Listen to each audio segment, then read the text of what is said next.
It's time for Twit This Week in Tech. Oh, I'm so excited. I'm so excited. Becky Worley from Tech TV. Good morning, America. And Yahoo is here from Fast Company. It's Harry McCracken, my buddy Jason Snell from 6 Colors. We're going to talk about the week's tech news, even more bad news for Uber. And at the end, we're going to make you cry. It's all coming up next on Twit. Netcasts you love.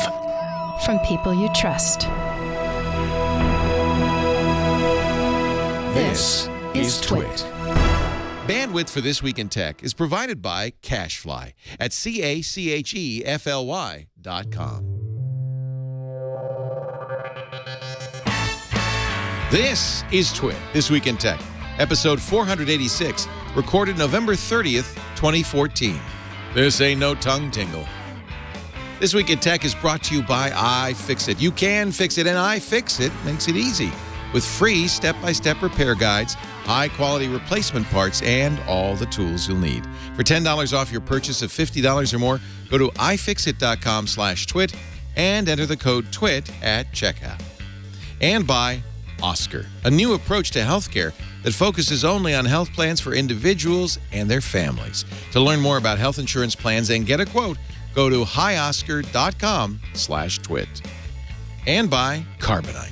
Whether you have one computer at home or several at your small business, Carbonite backs up your files to the cloud automatically and continually. Plus, access your files anytime, anywhere with a free app. Start your free trial at Carbonite.com. No credit card required, but do use the offer code TWIT to get 2 bonus months with purchase. And by Squarespace, the all-in-one platform that makes it fast and easy to create your own professional website or online portfolio. Now, introducing Squarespace 7. With even better site management tools and other improvements. For a free 2-week trial and 10% off, go to squarespace.com and use the offer code TWIT. It's time for Twit This Week in Tech, the show that covers the week's tech news with a panel composed of some of the finest tech journalists and my personal friends. At least anybody who's available on a Sunday afternoon. That's basically all we can do. Jason Snell is here. It's always great to have Jason in here. Present. Available. Jason, formerly editorial director at IDG Publications. When IDG folded World magazine, he went out on his own. He has a great blog, 6colors.com. Yep. A whole podcast network, which is, I think, keystone of that is The Incomparable, right. Which I love. Right. You know, podcasting is back, Leo. So I hear. All of us who've been doing podcasting for years are very grateful that now the mainstream media has discovered, oh, we thought those guys were dead. They were gone. They were over. It was history. No, we're back. Yep. Actually, we were just listening to a really nice piece on this morning's Weekend Edition on NPR by John Kalish that included Twit, but also John C. Dvorak and a lot of independent podcasts. That's the nice thing. He briefly mentioned Serial. I don't even know if he mentioned Blum's startup, but then he got into the real meat of podcasting, which is the indies, which I think is the most interesting stuff. Anyway, great to have you. Great to be here. Look who else is here. Hasn't been here in ages. Becky Worley. So happy to be I am here. so happy to see you, my you. dear. We try to get Becky on all the time, but you are so busy. The ABC with Good Morning America. And you do Yahoo's, their tech page now, and you're doing a lot of pieces. Needleman and David Pogue, and a lot of really good bloggers over there. Yeah. And then, mostly it's just parenting. I mean, my kids are 6, and I would love to spend my weekend with you, but they win. Most of the people that we really want a lot use that excuse. Some of them don't even have children. They have small dogs, they have parakeets. But whatever it is, Sunday afternoon seems to be sacred. Yeah, they're knitting sweaters for their chihuahuas and watching football. That's exactly right. I know. Yeah. I think it's really football. So thank you for giving up whatever good thing you could be doing. It's great to see you. And right after your birthday, happy birthday. Thank you. Yes. Yeah. Day 2. Day 2. How's it going? Of being 58. Stop. Hey, Harry McCracken is also here. Good to see you. Formerly the Technologizer at Time Magazine, then on his own blog, and now he's at Fast Company. I am. I mean, I think I'll always be the Technologizer, but my main gig is Fast Company. We'll call you Sir Technologizer. Very well. Oh, I like that. Great to have you all here to talk about the week's tech news. Where to start? Black Friday was Friday. Did you? You don't. I bet you for Good Morning America, though, you had to do Black Friday pieces. I Black all the Friday. mainstream media wants that. Oh yeah, it's you have to think about it this way. It is one of the It's the Woodstock, unfortunately, of our generation. It's a communal shopping experience for many. I thought waiting in line to get the iPhone was the Woodstock. Yes, that also. But it's in the vein. It's maybe. I have never done it. Have you ever done it? Well, I've Go covered out to Best Buy at midnight? Oh, yeah. I've Really? covered it for 10 years, and there's two types of people who do this. One, it is a family experience, and the other, it's an opportunity to get more for Christmas because their dollar goes farther. And it's really, survivalists, people who are, every penny counts, and so they think they save $300 to $400 to $500 if they stand in line for those doorbusters. Are those good deals? Are they really? Or they're loss leaders. You still get loss leaders that you're seeing on Black Friday in store. They're fewer and fewer, and what I noticed for the first time really in the 10 years that I've been studying Black Friday is that the deals online were as significant as the deals. Not necessarily the doorbusters, but the doorbusters weren't as extreme, and the online doorbusters were much, much better. The online shopping this year was huge. Best Buy's site went down for a period of time Black Friday, and they said it was because all the mobile traffic that they got. It seems that Black Friday in real stores has turned into Black Month, Black Week. Yeah. This is a picture of shoppers wrestling over a television on Black Friday.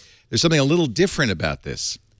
This is England. So now Black Friday is normally based on the day after Thanksgiving. They don't celebrate Thanksgiving in England, but apparently, according to Yahoo News, I think you've heard of them. I have. Black Friday violence is stepping up all over the world. I'm so glad we could share that information globally. So I do one of my podcasts is with an English guy, Mike Hurley, and he was telling me that he doesn't understand anything about Thanksgiving, and the thing he really understands about it is that the next day they have Black Friday sales, and they do that in England now too. We have definitely exported the idea that consumerism begins right about now and runs rampant until Christmas. The worst part of it is the ugly. The ugly. Have you guys heard about Singles Day in China?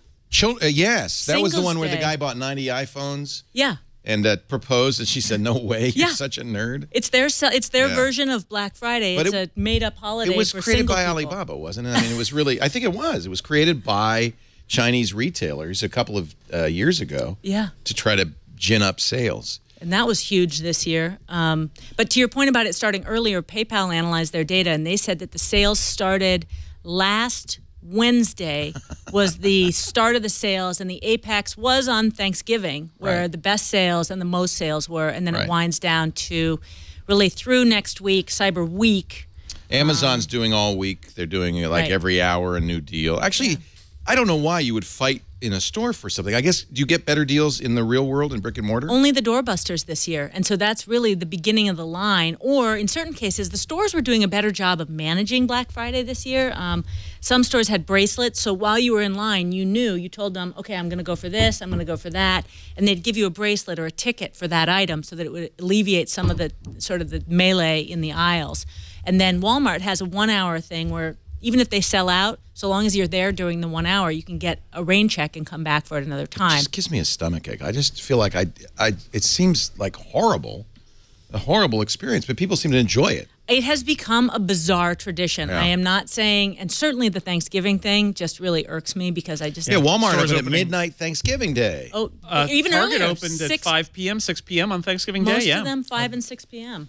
Is it bad for the rest of the shopping season if all of the deals are front-loaded? Will people not buy stuff from So that's here on the out? name Black Friday is. It's a chance for retailers to get in the black, implying they've been in the red all year. Yeah. And they're finally going to make a few bucks on Thursday and Friday. But is that the case? I don't think that the black and red necessarily makes a difference here in terms of retail, although we know that the most technology products are sold in Q4, sort of from September till December.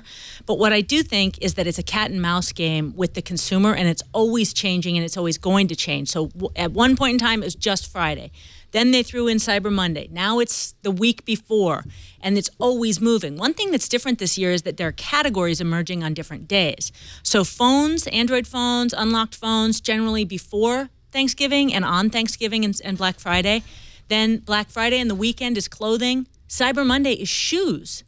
I know, crazy. It's now Cyber Shoe Day. Although, I got to tell you, tomorrow, Cyber Monday, my phone woke up. Did I say okay, Google? I think you did. I think it knew that you wanted to go shopping. My phone woke up. It knew that you wanted to spend money, and it just woke up right Ahoy there. telephone. Ahoy! I should change it to ahoy. You should, That's a good that's one. our. So on my podcast with the English guy, we used to say "Hey Siri" all the time, and we were activating everyone's phones because you can't customize Which you have it, just done. Which I have just done, and so now we speak in code. We say "Ahoy telephone" because Yeah. you don't want to say any of these Right. any of these trigger phrases. You are ruining people's lives when you say it. I have been saying lately, okay, followed by Google. Yes. But O apparently, period, K period. I don't think I said it, but for some reason my phone woke up for no reason at all, which means others did as well.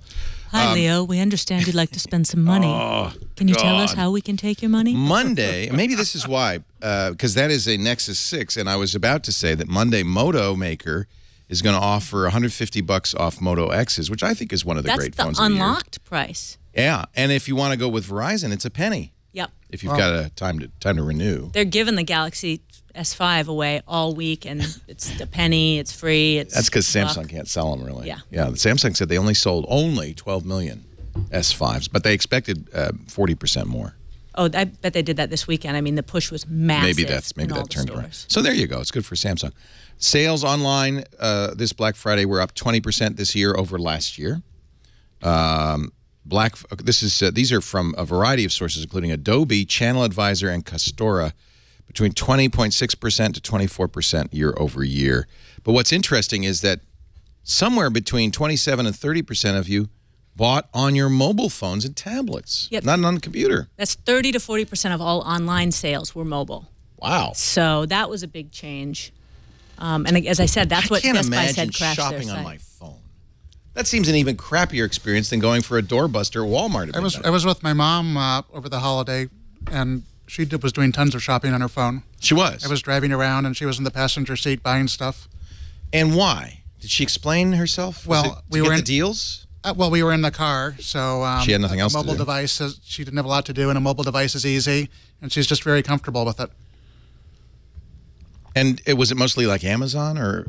I think it was here and there. Every once in Yeah. a while, she would ask me. She asked what the name of Boston's hockey team was, which she didn't know off the top of her head. Was that like a password you had to get? Despite having lived in Boston off and on for since Do the we 1950s, have a hockey team? She was buying something for a Bruins fan, but she wasn't sure what the name of the team was.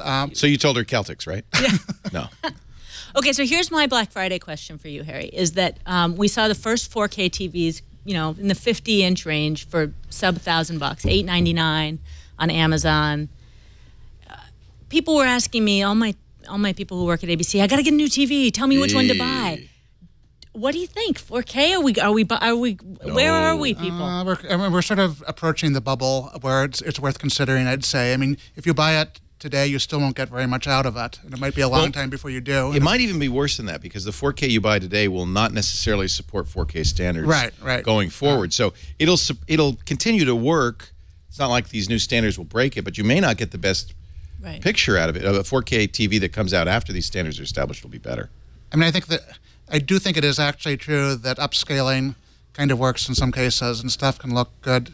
Stuff which is not 4K can look good on a 4K TV. But where are you getting 4K content otherwise? You aren't, basically. Yeah, you have to buy. Sony gives you a hard drive with Yeah. their 4K TV. You can get that's the not Sony the box. that's not the $800 4K TV though. No. Yeah. I have a new campaign. I want my TV to be dumber. Amen. Yeah. Why are they putting smarts in these TVs? Because the smarts that Samsung and LG and all these guys put in is so dumb. I'll tell you why. It gets in the way. It's because it's the same reason why nobody in the mobile business or the cable business wants to be a dumb pipe, right? They want to add value. Otherwise, they just have to compete on this basic service, and their margins go down. And the TV makers, it's the same way. They're terrified if all TVs are exactly the same because all we do is connect these little outside boxes to them. But the outside boxes are a way better approach, just like using Android Auto or CarPlay would be better in a car, because there are companies that really are good at this stuff, and then there are the companies that aren't so good, and the TV makers are not so good. A monitor should be just the monitor, and I can apply the smarts in whichever way I prefer, an Apple TV or a Roku or a Blu-ray player, whatever I choose. Right. The problem, we have a very fancy, I bought the Samsung curved OLED display last year. Well, I had to. It was research. Well, and yeah, it was a very expensive TV. That's a lot of research. It's like $9,000 TV. Oh, yeah, And it turns itself off at random intervals. You're watching a show, and it just decides, I don't think he's watching, and turns it off. It's that eye tracking technology. Yeah, it's too smart. It pops up. So I'm watching the World Series. I think the Giants were in it this year, right? It's possible. And the Celtics. And then I was watching the Bruins. And I was watching, and then all of a sudden it says Yahoo Sports. It takes up a third of the thing. I didn't do it to you. Would you like to watch? Would you like to get stats from Yahoo Sports? I'm watching the World Series here.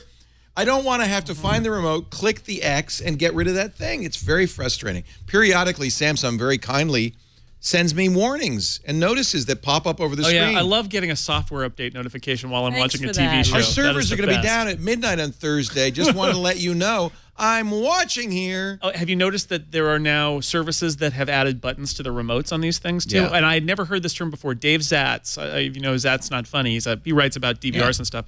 I first heard this term today, which is button spam. Yes. Which is this idea that they add suddenly, oh, great, I've got a Netflix button on my remote and 4 other services I've never heard from. Well, that's the only power that the set makers have, is they have the remote that works. It's the one remote you can bet works because it's got a clear line of sight to the set. Well, so, don't you use Harmony or one of these fancy?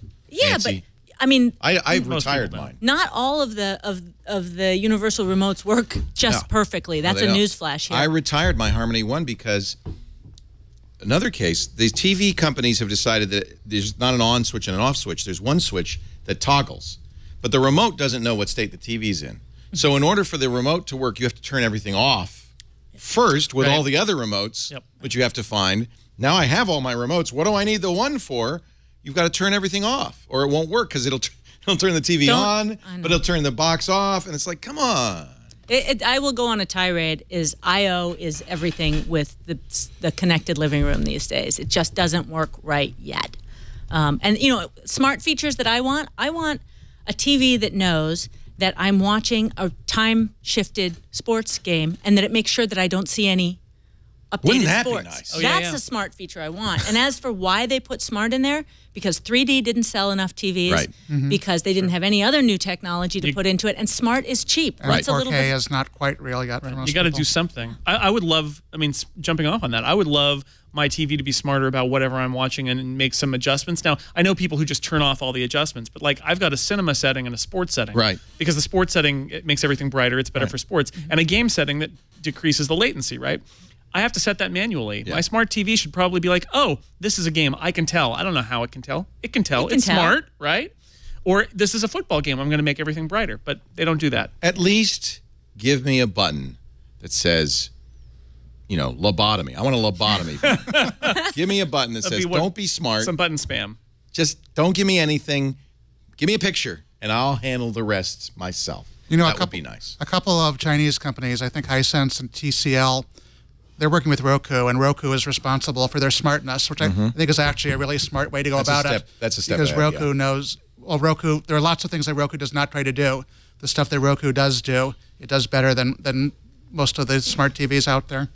And the TV business is a bad business to be in. Sony is, in fact, losing tons of money. Panasonic's, all the Japanese TV manufacturers are losing money on TV. And it's these Chinese companies, the Korean companies have started to falter. So now it's these Chinese companies like TCL and Hisense. In fact, Hisense took over the Microsoft booth at CES in January, right? I mean, they want to be your next TV. And guess who never jumped into the TV business? Apple, for this very reason. Yeah, they were smart. And, you know, they knew that it was a lot about just too many conflicting environments and ecosystems at war, and you're never going to win. And Harry, jumping off your point about Roku, I mean, one of the smartest things they have is that headphones jack on their remote. Isn't that awesome? If other TV companies did that, wouldn't that be genius? I mean... The Roku 3 has a headphone button. The volume control on the Roku turns it up and down. You just plug it in. You don't have to headphones? listen. Any headphones? Love Genius. that. Love that. We should be consultants. All these TV companies should be. Can Listen we to translate us. this into Korean? Because we would definitely make some impact. Well, but I talk a lot on the radio show. You probably do in GMA. You talk to normal people. And normal people really don't have the same experience we do. And they want all these features just because they think that's going to be better. They want 4K. Well, it's going to be better. It's like 64-bit processors. It's got to be twice as good as a 32. I want that. Well, they got fooled into it because when they saw their first HD TV, their jaws hit the ground, and they think that the next thing, the 3D, the 4K, is going to be a similar... I think true 4K would be the same experience if you saw it. But you have to have content. Well, okay, so let me go back to the content thing. This is what made me think that maybe it's time, because one of my photographers, he said, I got to get a new camera and I'm going to get 4K.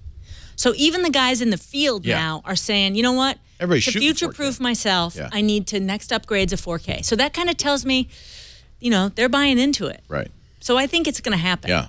Look at that Apple 5K display. Have you played with that? I look at that every day. You have one. I have one. Lucky That's dog. my main system. It's beautiful. Yeah. Although it's a laugh when you look at 1080 video content on it because it's like little tiny. Isn't that funny? But I think that's an example where Apple has moved consumer expectations forward with Retina, and now with this.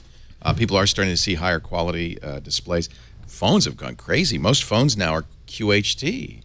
They're 2560 by 1440. You don't on a 5.5-inch device. Do you really need all those dots?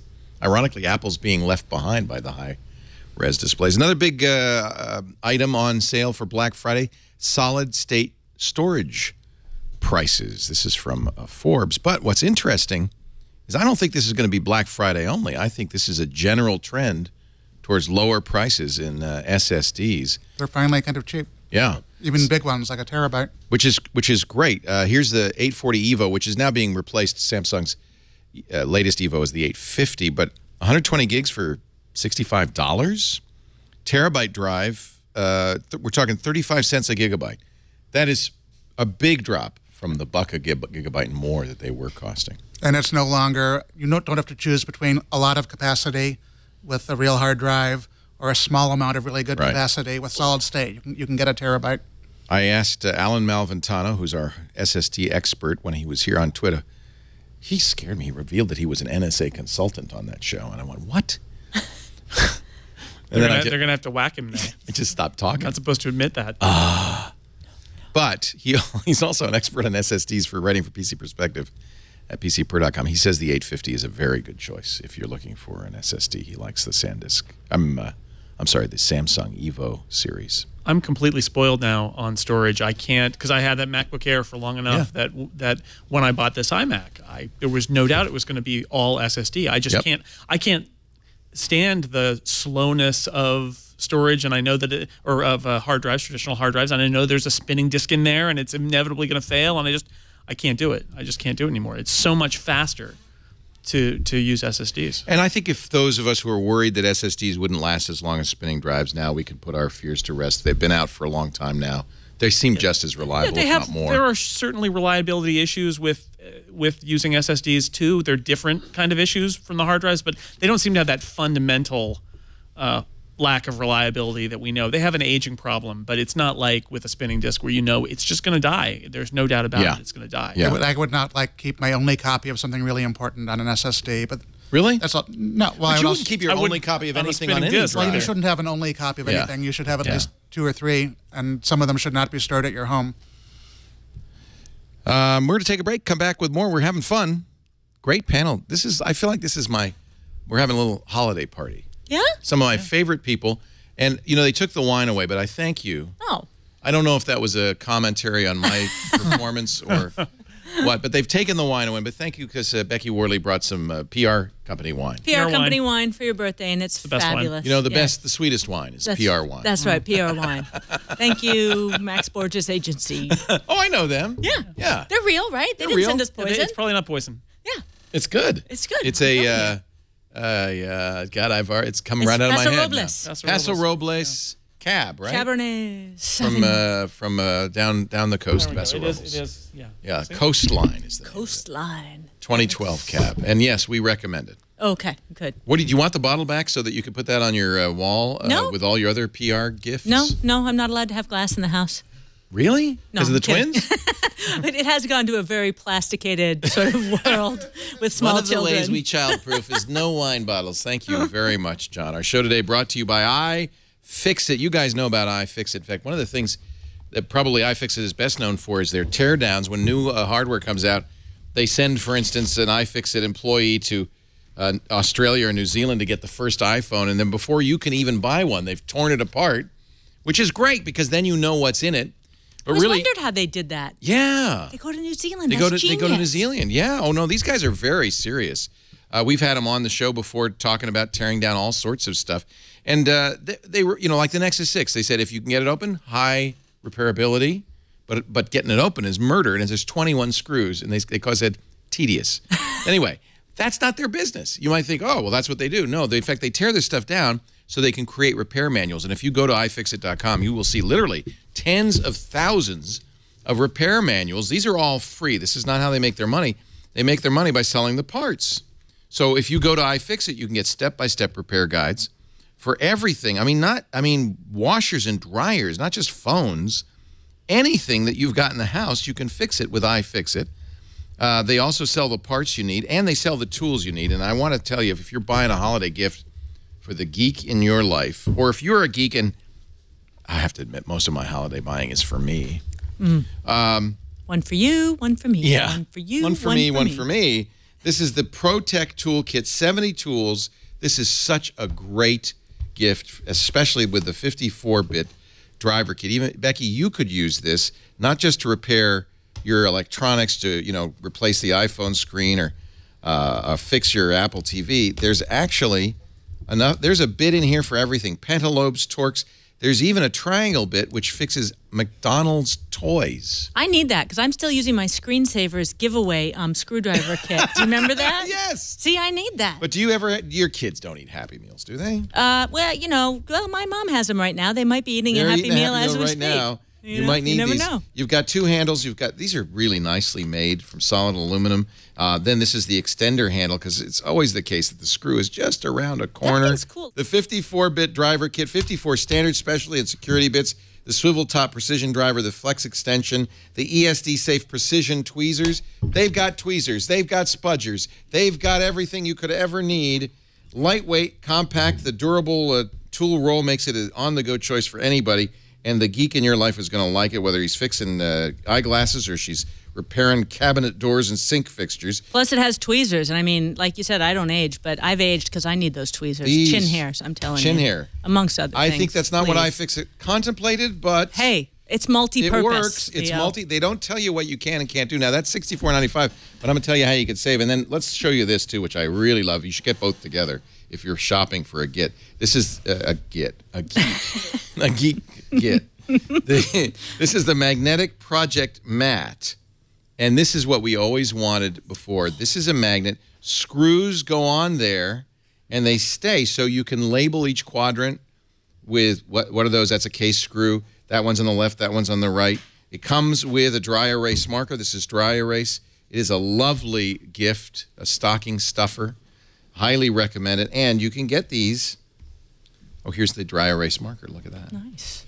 And I can erase, or I can dry on it. You get these right now at ifixit.com and save when you go to ifixit.com/twit. They've got some great Black Friday deals, including the ProTech Toolkit, the Magnetic Mac Bundle. Together at last $59.95 if you buy it before Tuesday at midnight Pacific time. But you can even save more, because $10 off any purchase of $50 or more when you use the offer code TWIT. ifixit.com/twit. That's a Black Friday deal. That's for the real geek in your life. ifixit.com/twit. Use the offer code TWIT to take $10 off any purchase over $50 or more. Let's see. Where should we go here?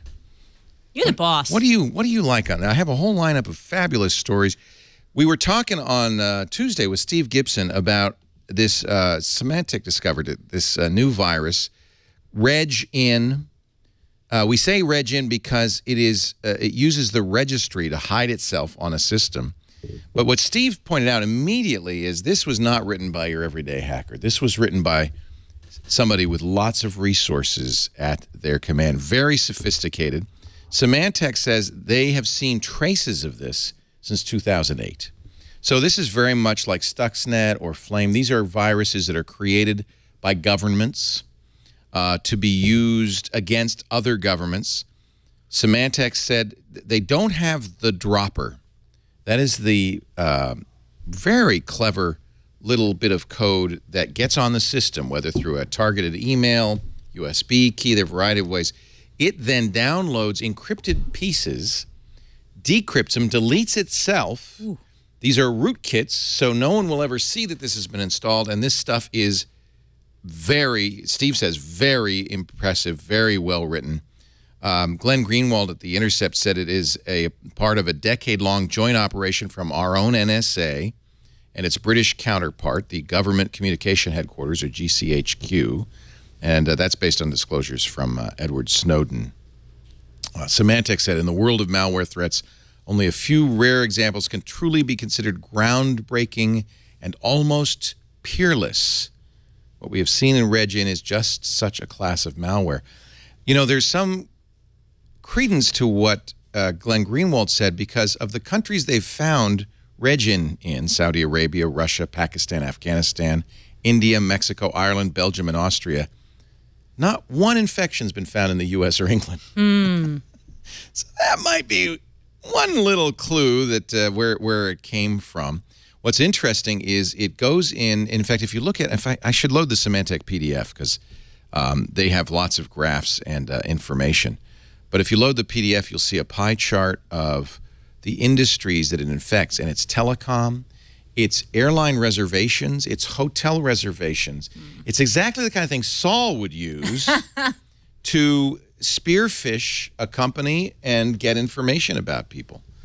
How do you guys, what do you feel? Let's assume the U.S. and perhaps Britain wrote this and has applied it in cyber warfare. It seems to me that's better than shooting people. Well, can I ask this question in reverse? So let's look at Stuxnet. Here's something that's exploiting SCADA systems, which were generally unsecured, going after nuclear environments.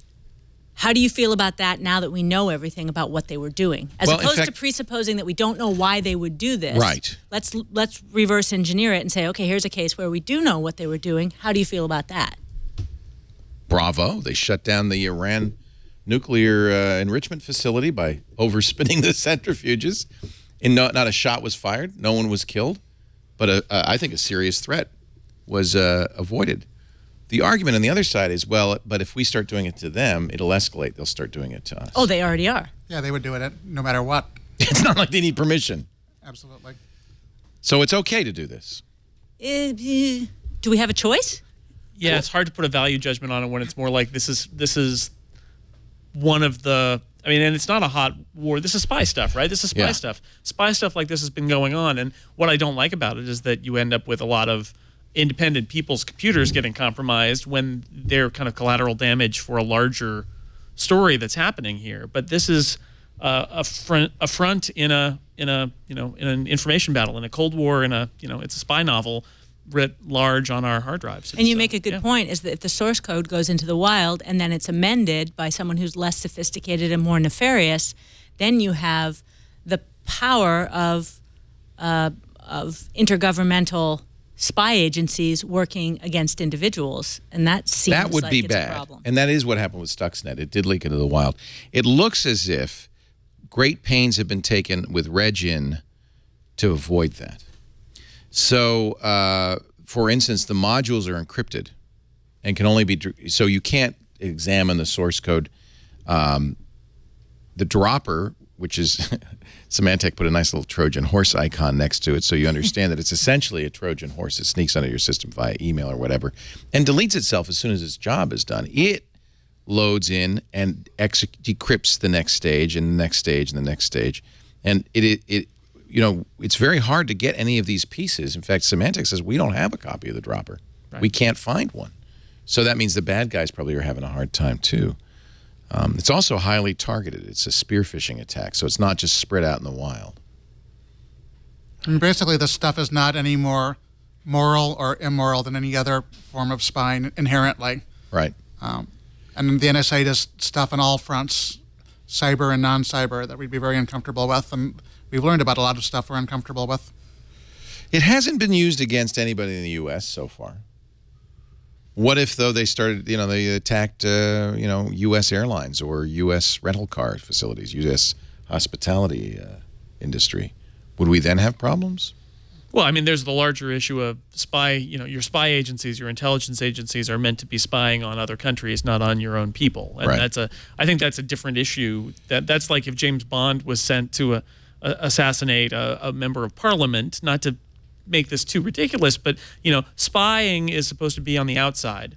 not on the inside. And most of the controversy about the NSA spying on American citizens or people living in the United States, that's what it's controversial, not that spying happens. I got to tell you, though, that particularly U.S.-centric point of view is not welcomed by a lot of the people around the world who say, yeah, it's fine to invade privacy as long as you're not a U.S. resident. I mean, it's just a different argument. And then there are the allies who are being spied on, right? I mean, Angela Merkel is not happy that we were tapping her phone calls because she's an ally. I imagine the Chinese government and the Russian government probably expect that is attempted on them, and they're probably not surprised when that happens. But these are all different issues. But I think the reality is we live in a world where all of these devices are connected on the internet, and many of them have huge security flaws. And of course, they're going to be exploited by spies and criminals. And that's the world we live in. That's the 21st century. There is collateral damage, and I think maybe with this next story is some of that collateral damage.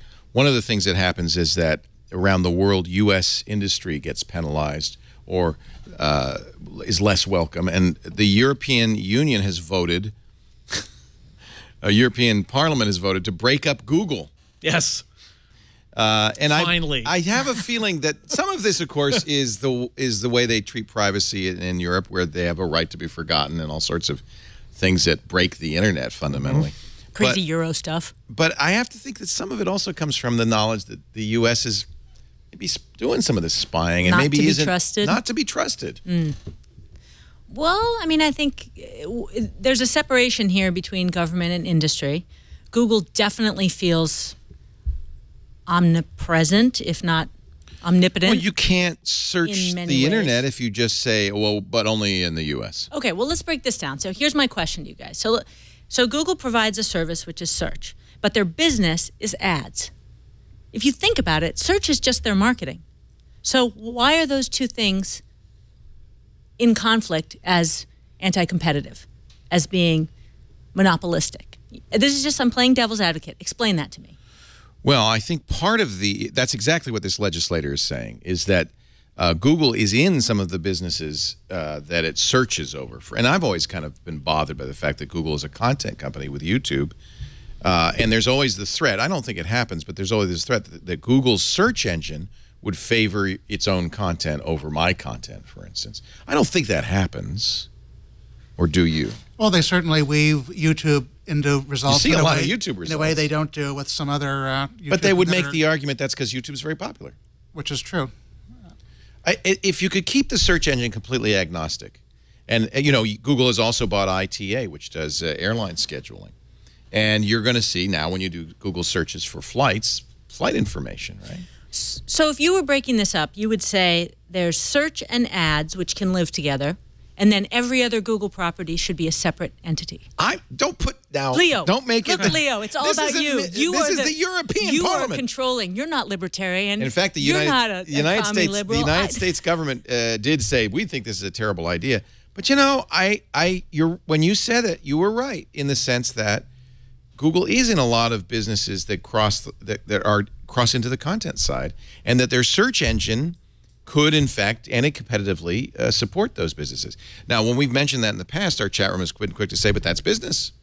Yeah, the warning sign, and this is what Microsoft ran into in the 90s, is if you're using your monopoly power in one area to extend power over other areas. That when you're putting other people out of business because of your power in your monopoly area. What if Google put Twitter out of business because every time you searched for a review of a electronics product, it showed its own stuff? Well, that would be the trick. If they were promoting their own stuff and using their monopoly power to make you not exist because you're one of their competitors. Don't we have enough data to say they're not?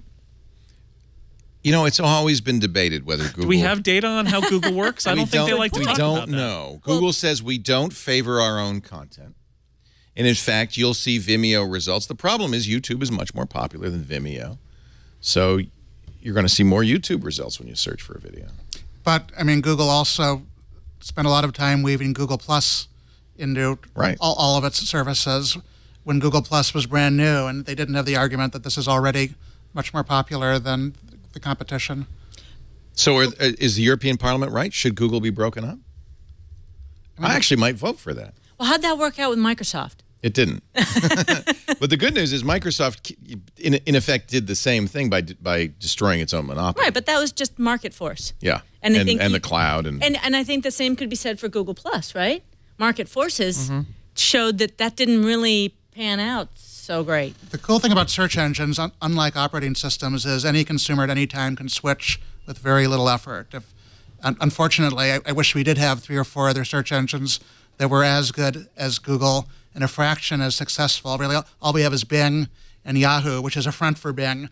And the only reason we have Bing is because Microsoft can afford to lose lots of money. And they have hundreds of millions of dollars every year. I mean, that is what worries me. The thing that worries me about Google's dominance is that while Bing is okay, we don't have a thriving competition. We have DuckDuckGo, which is actually quite good and run by a few people. But isn't it really riding on Google's back? I mean, isn't it Google's results that they're delivering? They don't have their own search engine. No, actually, they do. They do. But I don't. But is it mature? Is it actually working?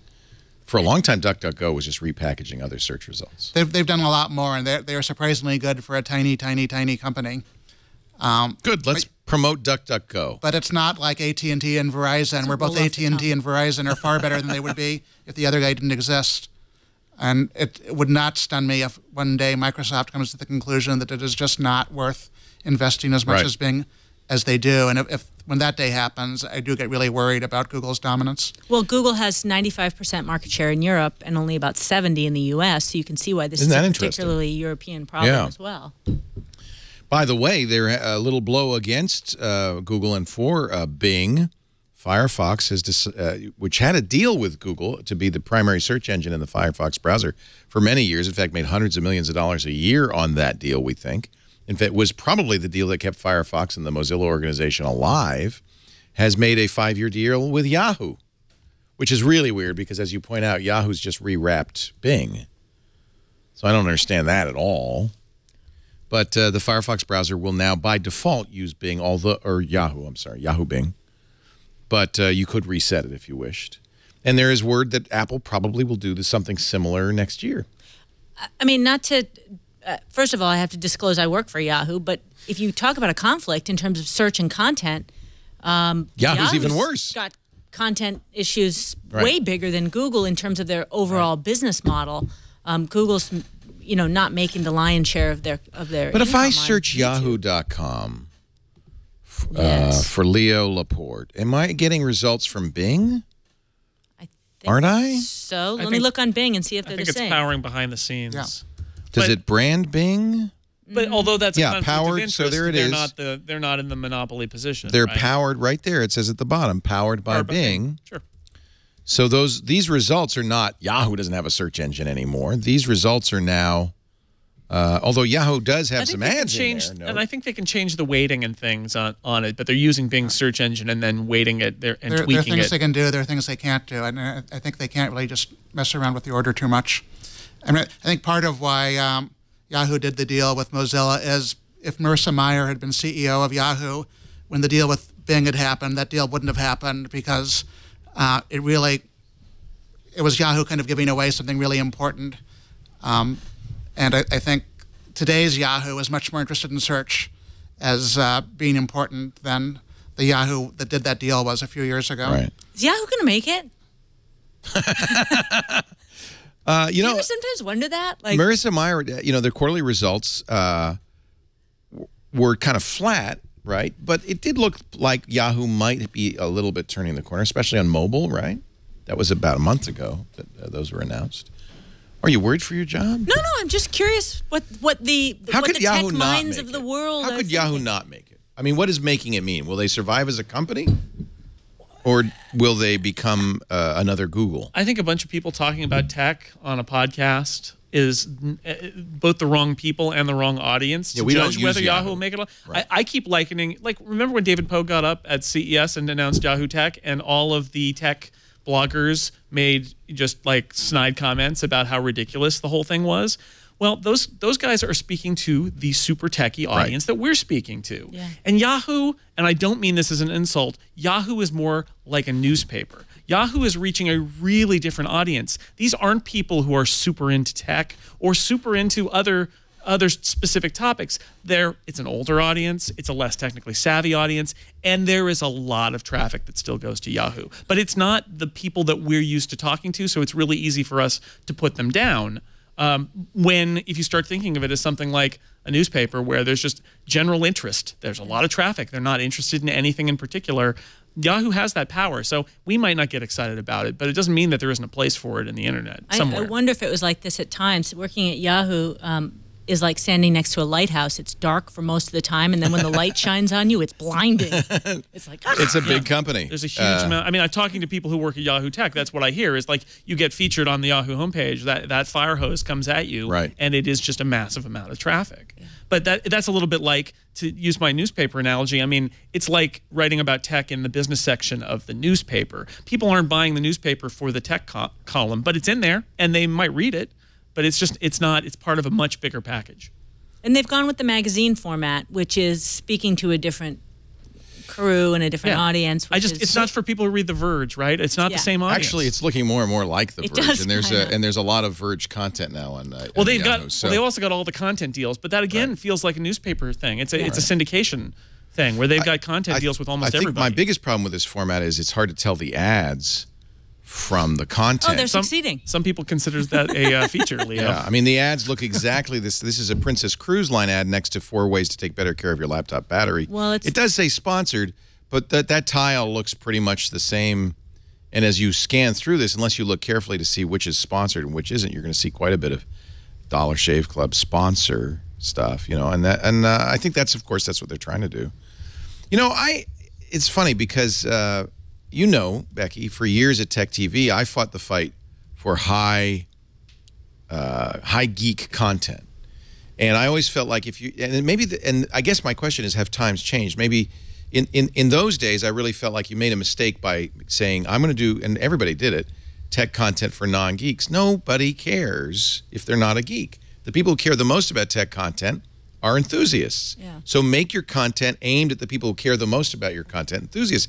It's like, at the time, I would say it's like ESPN doing a show about football for people who don't like football. Yeah. So here's the rules. You have to make 10 yards and nobody would watch that because the enthusiast would go, well, that's stupid.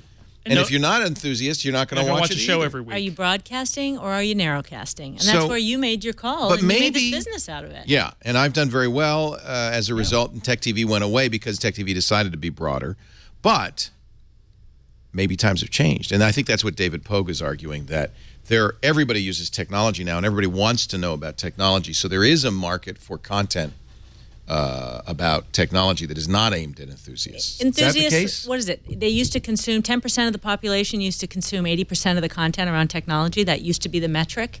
And now it's changed, but in a different way than we expected. Instead of everybody wanting to go to The Verge, the vertical of technology is basically consumer reporting. Right. So, I mean, there's no distinction. That's what you do. That's for a mainstream audience. I'll cover phones and makeup and parenting and food. And it's all the same. It's not that there aren't people who are enthusiastic about subjects. It's that I think right now the internet doesn't have a lot of places for people who are not super into that topic, who are like mildly interested in technology, but aren't going to read a website about technology every day. What do they do? And you know, I feel like sometimes that's what Yahoo's trying to do. I don't know whether it'll succeed at it, but I do think that's a missing piece of the web right now. On the radio show, which is the most universal thing I do, and probably the largest audience, I never attempt to dumb it down. And if somebody calls up and says, you know, my router is, I'm pinging my router, but I'm not seeing the pings back, and I'm wondering if I have a DNS problem, I will answer that question. Whereas, and I just feel like that's the right way to go. Now, maybe, and I could very well be a dinosaur in this. The Verge, look at The Verge. The Verge barely even wants to talk about tech anymore. The Verge, I don't know about that. The Verge, even there's an awful lot of reviews of Android phones on The Verge. Yeah, but when I talk to Neil, I know that is what they want. That is what they want to do. Yeah, there's no doubt about it. He says he wants to do content that geeks would be interested in, but that's not specifically geeky content. That sounds so vaguely familiar. Yeah, I feel like that's a death knell, but I don't know. I mean, I recently dumped my Comcast modem and went out and bought one and installed it myself. And I did that after reading a story on Yahoo Tech. So I do. The thing I like about Yahoo's tech coverage is it's an attempt to do stuff for a general audience, but to do it well. Yeah. That's true. There's quite a bit of general audience tech content out there that's really not so great. Right. I think Rafe wrote that article, and it was about like just an everyday common experience that someone who's interested and not necessarily an enthusiast, but like I'll take it on. But I'm smart. going to do that. And it's not. I mean, it's actually a little bit of a challenge to do it. So it's not dumbed down. It's kind of assuming that the reader is going to devote some time to this. That may be the future, actually. Yeah. Yeah. And I mean, it's if hard it got you, Harry, I mean, you're the biggest geek I know. Talking up, I mean, in the long run, talking up always does better for you than dumbing it down and talking down. Yeah, that's right. 10 terrible tech annoyances that should be illegal. Number 1, Microsoft pre-roll ads in your video. I'm sorry, I don't think that was the intent, but that's definitely one of the annoyances. CAPTCHAs should be banned. I agree. This is Rafe Needleman. Yeah. CAPTCHAs do nothing. They don't slow anybody down. They don't? They only slow real people down. That's the problem. They don't slow the bad guys down. If you're over 40 and your eyes have done that thing where they fall apart at 41 and a half, you can't do a CAPTCHA. Off a towards. I tried to put a Microsoft license code in the other day, and I had to do it like 10 times. I'd take my glasses off and hold it right up to my face. And Control++. And it was like a CAPTCHA. It's like, this is made so that no one can read it. You know, what really irks me is porn sites are starting to use it, and I'm going blind. From what? Doubly so. Why? See? You see where this happened? They you see, your mother was don't right. know their audience. Your mother was right. No. CAPTCHAs are crazy, and the point being that, and Steve Gibson's pointed this out many times, bad guys actually set up bogus sites with CAPTCHAs, often porn sites, and they take the CAPTCHA from the real site, they put it on the bogus site, and so many people are signing up, they're just solving the CAPTCHAs. That's genius. That is so smart. Bad guys are smart. They are so smart. The problem is real users aren't. And so the CAPTCHA foils, as with all of this stuff, foils normal people more. The show's gone off the rails. I think it's a good time to take a break. We're going to do that. And actually, this would be a good time to see what you missed if you didn't watch every second of what happened this week on Twit. Take a look. Previously on Twit. As you know, it's better to look good than to feel good. Do you ever just look at us and think, what's happened? Tech News Tonight. The last week, Mozilla ditched Google for Yahoo. Ooh. Now, sources tell the information that Yahoo and Microsoft are separately pitching Apple for the Safari business. Security Now. We have an entirely different class of malware. It gives me as a developer goosebumps. It is clearly the work of somebody with extensive resources. This is explicitly targeted. Triangulation. We're talking about super smart things, super intelligence. I think there is no necessary connection between how intelligent you are and what goals you have. Conceivable that you could have a super intelligence, his only goal in life is to make paper clips. A world where there are as many paper clips as possible is a world where there are no human bodies. That's kind of where we lose out because we're a resource that's just getting in the way of the paper clips. Twit. It's What's for Dinner. I'm stuffing you into an oven later. Actually, that was a very interesting interview on Triangulation on Monday with Nick Bostrom, who is fairly dry, but he is one of the foremost researchers on these new smart machines and the idea that machines may at some point, super intelligence may at some point emerge. And he, as you heard, he pointed out, just because they're super smart doesn't mean they share our values. They may just really want to make a lot of paper clips. And that would be the end of us. So now's the time to plan for the future. If you didn't see it, a good interview and a great book, Superintelligence. We got a brand new sponsor. I want to welcome, speaking of superintelligence, I want to welcome Oscar to our show. If you live in New York or New Jersey and need health insurance, this is a new company for you. Now, I apologize in advance if you live somewhere else. This is for New York and New Jersey. Oscar has a different approach from other health insurers. Oscar focuses on everyday people as their customer instead of big corporations. You can check it out at hioscar.com/twit. Very technology focused. They're making health insurance simpler, more intuitive, more human at their heart. Oscar is really a strong IT department with engineers who came from Tumblr, from Spotify, from Google. They think, and I want Oscar to succeed because I want it to come everywhere. They think that if they have a customer-focused app, that this will help people do a better job of health insurance. They developed a personal timeline so you could track your medical history that includes doctor appointments, visit notes. I wish I had this. Prescriptions. You can do phone calls with the doctor right from the app. It also helps you find doctors and care in your area. by location, languages spoken, hospital affiliation, etc. iOS only right now. Android's coming in January. I want you to check it out. hioscar.com/twit. Oscar's plans focus on you and your family. They include free checkups, some free generic drugs, free primary care, doctor visits, and more. You don't need a referral to get care. You don't have to go to your primary care and go to Oscar's like having a doctor in the family. And Doctor on Call from Oscar gives you access to a board-certified doctor 24/7. I'm doing this ad because while they're in New York and New Jersey right now, which are big metro centers, I want them to succeed and roll out everywhere. So if you're in New York or New Jersey, visit hioscar.com/Twitter. Call 1-844-OSCAR-25. If you sign up for Oscar by the 15th of next month, you will be insured by the 1st of the following month. hioscar.com/Twit or 844-OSCAR-25. We are back to the news. Google is being asked to extend the right to be forgotten worldwide. This is another one of them European things where, and it makes sense. You can't do the right to be forgotten if somebody can just say, well, I'm going to go to google.com and find it. But really, this to me is a problem. This will break the internet, or at least break Google, which, as far as I'm concerned, breaks the internet. Because if you can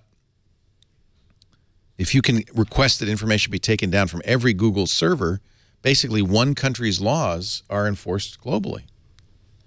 I think that's a problem. Well, it can be a good or a bad. I mean, that concept. I mean, that's how. Well, there's some things I would like to be forgotten.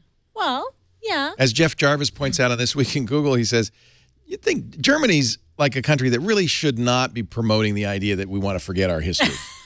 And I think he's right. And in fact, that's very much part of the modern German ethos is let's not bury the past, right? Unless it's a Google search. Well, how old's Henry now? God, he's 19. Well, I was just wondering, like, kids who are probably 26, 27, they grew up with the internet. You know, they've got all that Certainly stuff he did, yeah. to be embarrassed. Well, how are they handling it? Well, what are they doing? I think that whether you inhaled or not is not going to be important in the future. Whether you went to a party and wore a funny hat and got wasted and then put it on Facebook, we all did.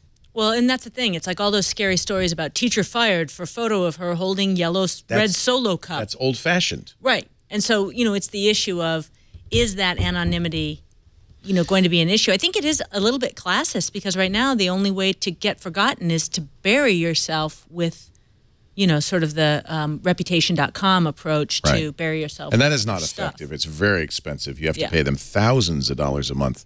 And they basically make fake articles and fill the internet with fake stuff on your name, hoping to bury the other stuff. Yeah, I know someone who did it. Did it work? It did, because he was early enough in the process that it was still sort of cat and mouse, and he got ahead of their algorithm. But hey, share it with the world. What was he trying to hide? No, can't do it. Wouldn't be prudent. I got a few things I'd like to hide. You know who would like to hide some stuff? Uber.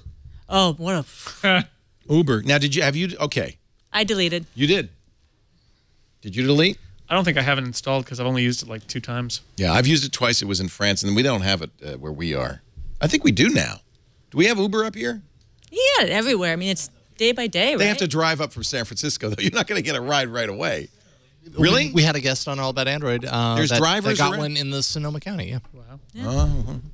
So now I don't have that excuse anymore. No, the good news is that Lyft has announced that the fist bump is no longer mandatory. They're de-emphasizing they already de-emphasized the pink mustache. Right. Wait a minute. And they're saying you can sit in the had back to give seat. the driver a fist bump? Well, the driver was going to ask you for a fist bump.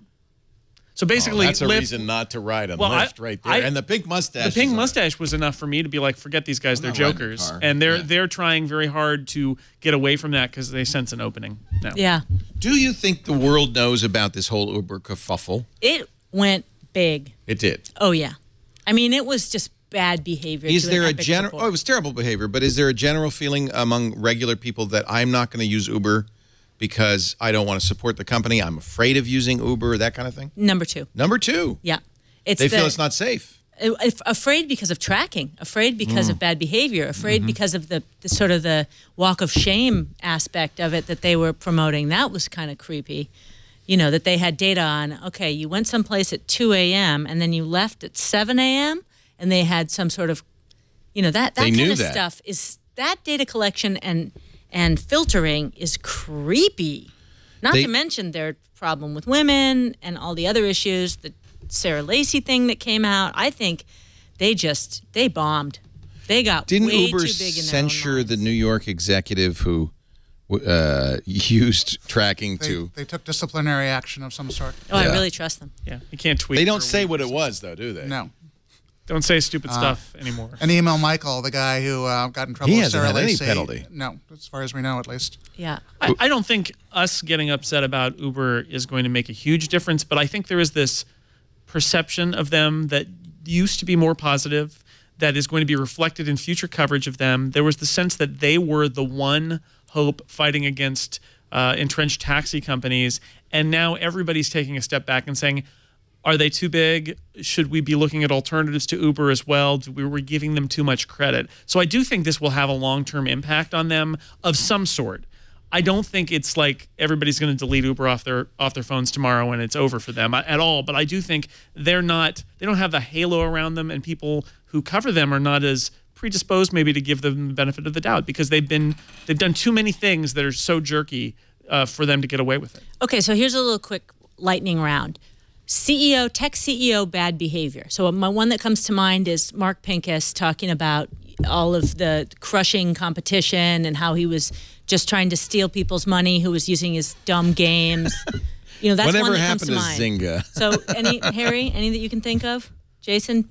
Tech CEO bad behavior that really impacted. There was one CEO of a... well, Mark Hurd spied on journalists and pretexting and got in trouble. Got fired. And he didn't get fired for spying on journalists. He got fired for supposedly messing with. Oh, his that's expense right. reports. No, that's right. But by the way, now that was pre-Hurd. He is Larry Ellison's successor at Oracle, so he landed on his feet. That didn't go so badly. I mean, Mark Zuckerberg used to get in trouble regularly, and people said, "I'm going to quit Facebook over this." And oddly enough, Facebook's membership just grew and grew and grew. So it's really more sensible. You can get it's away more with a it. startup CEO bad behavior that you're talking about, right? Well, it's just interesting. I mean, I don't know. The when CEO, does it reflect? I think the problem is when the CEO's behavior is mirrored in the behavior of people culture. down the chain, and it's a corporate culture issue. right. Because then you start getting a weird feeling, and maybe if it's a company that makes your software and it's software that you use, and it's just you can brush it off. I think I've heard from people who think, you're putting your life in their hands in a way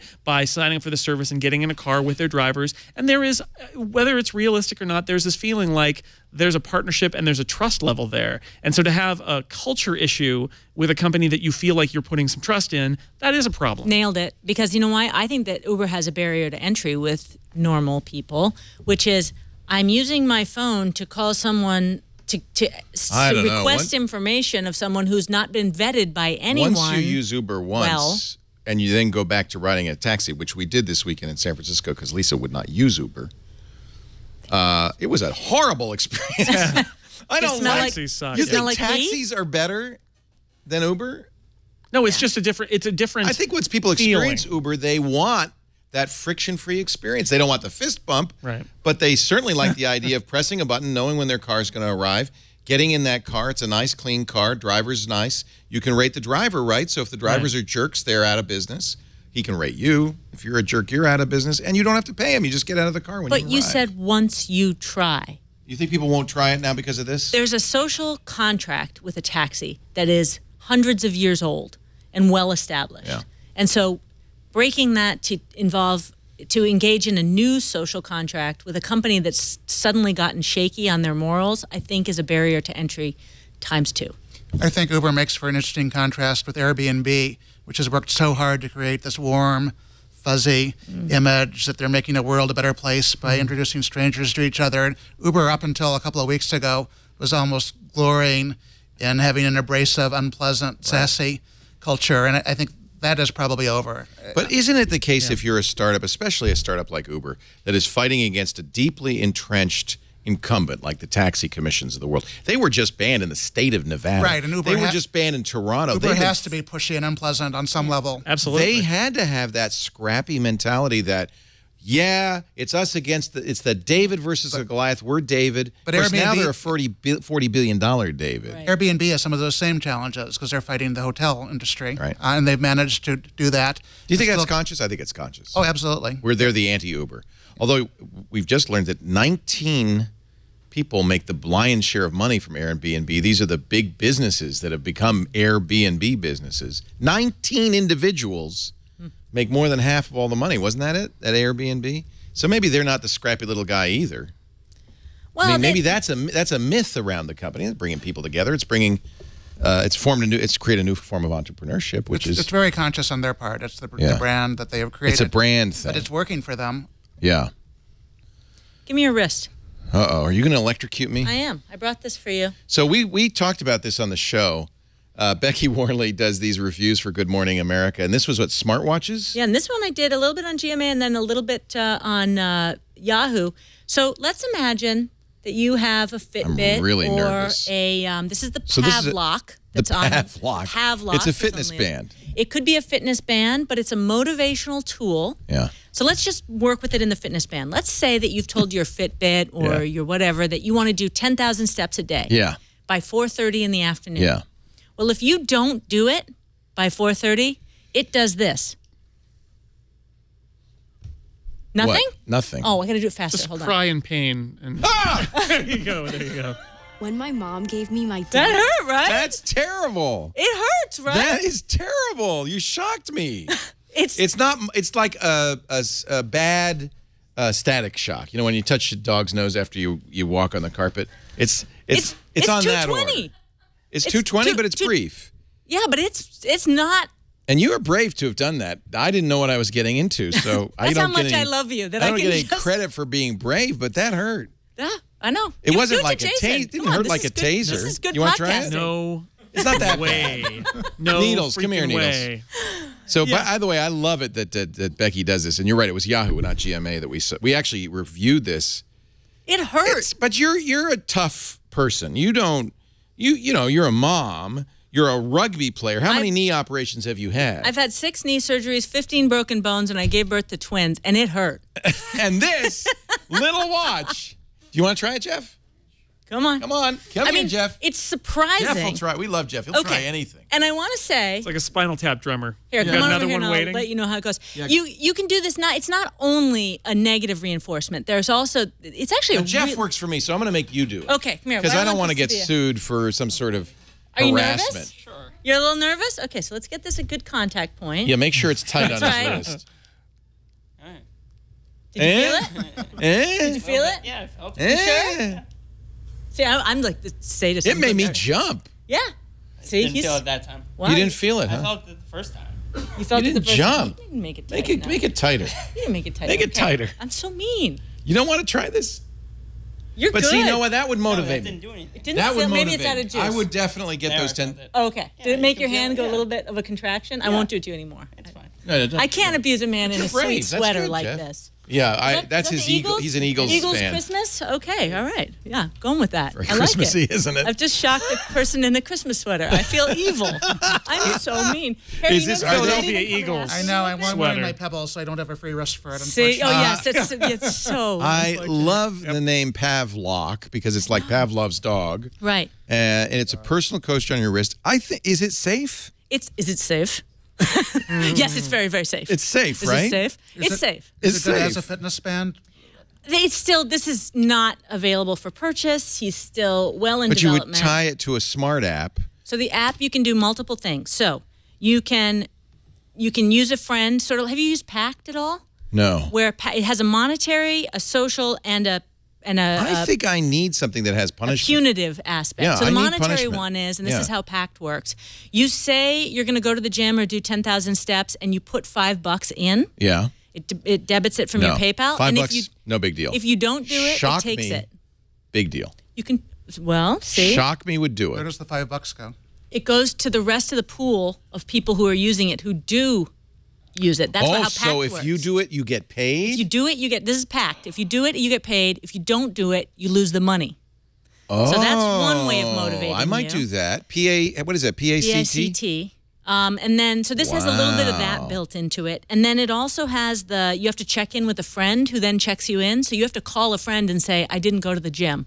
And then you two have a deal going. So you have to be accountable to another Can your human. friend have control of the electric shock? And then the electric shock is the third method that it uses. But could I give Lisa, which she really wants this, by the way, Could I give her the electric shock? See, that's funny because that's not how I would have seen your relationship going. Oh, how little you know. Do you know when it's going to shock you, or is it at some random point in time so you can't just take it off? When I beta tested it, it's not built that way yet. It's still like you. This sounds like it's very early. Yeah, it's very early. Now, it's Pact is real. Pact is now. Pact is real. I met a woman who lost 85 pounds. I want to do this. Pact. Gym-Pact, PACT.com. Yeah. And you put it on your phone, Android or iOS, and then it takes your money or gives you money. Yep. I think this would be good for me. And I don't know if they have this, but there are other sites where they'll donate it to causes you hate. Oh, really? Yeah. So not only will they take your money, but they'll donate it to like. It's going to send money to the Koch brothers or something. Yeah. Then Lisa would press that button all the time. So, wow. I think it's just interesting, HCI and kind of bringing in levels of I think it's how messed up we've become that we just can't bring ourselves to do anything. So now we need some outside electric shock. Well, okay, get this. So the guy who made the Pavlok, the way this started was he had some big thing that he had to get done, and he was so procrastinating on it that I'm terrible with put on Craigslist. He hired someone to come slap him. It worked? It worked. I don't know if it was a gym or a project or whatever, but he hired someone to come slap him. And so he made him so nervous, the slapping and like the social interaction around the slapping and all that he decided if I could just come up with something that had a negative reinforcement. Some people need negative reinforcement. You're smart. You made a Vine of this so I can watch it shock you over and over and over. How much fun to watch a blonde get shocked over and over and over. This could be a great business for Uber to move into, where somebody comes over with an Uber to slap you. Yeah, forget the fist bump. We're going to shock you.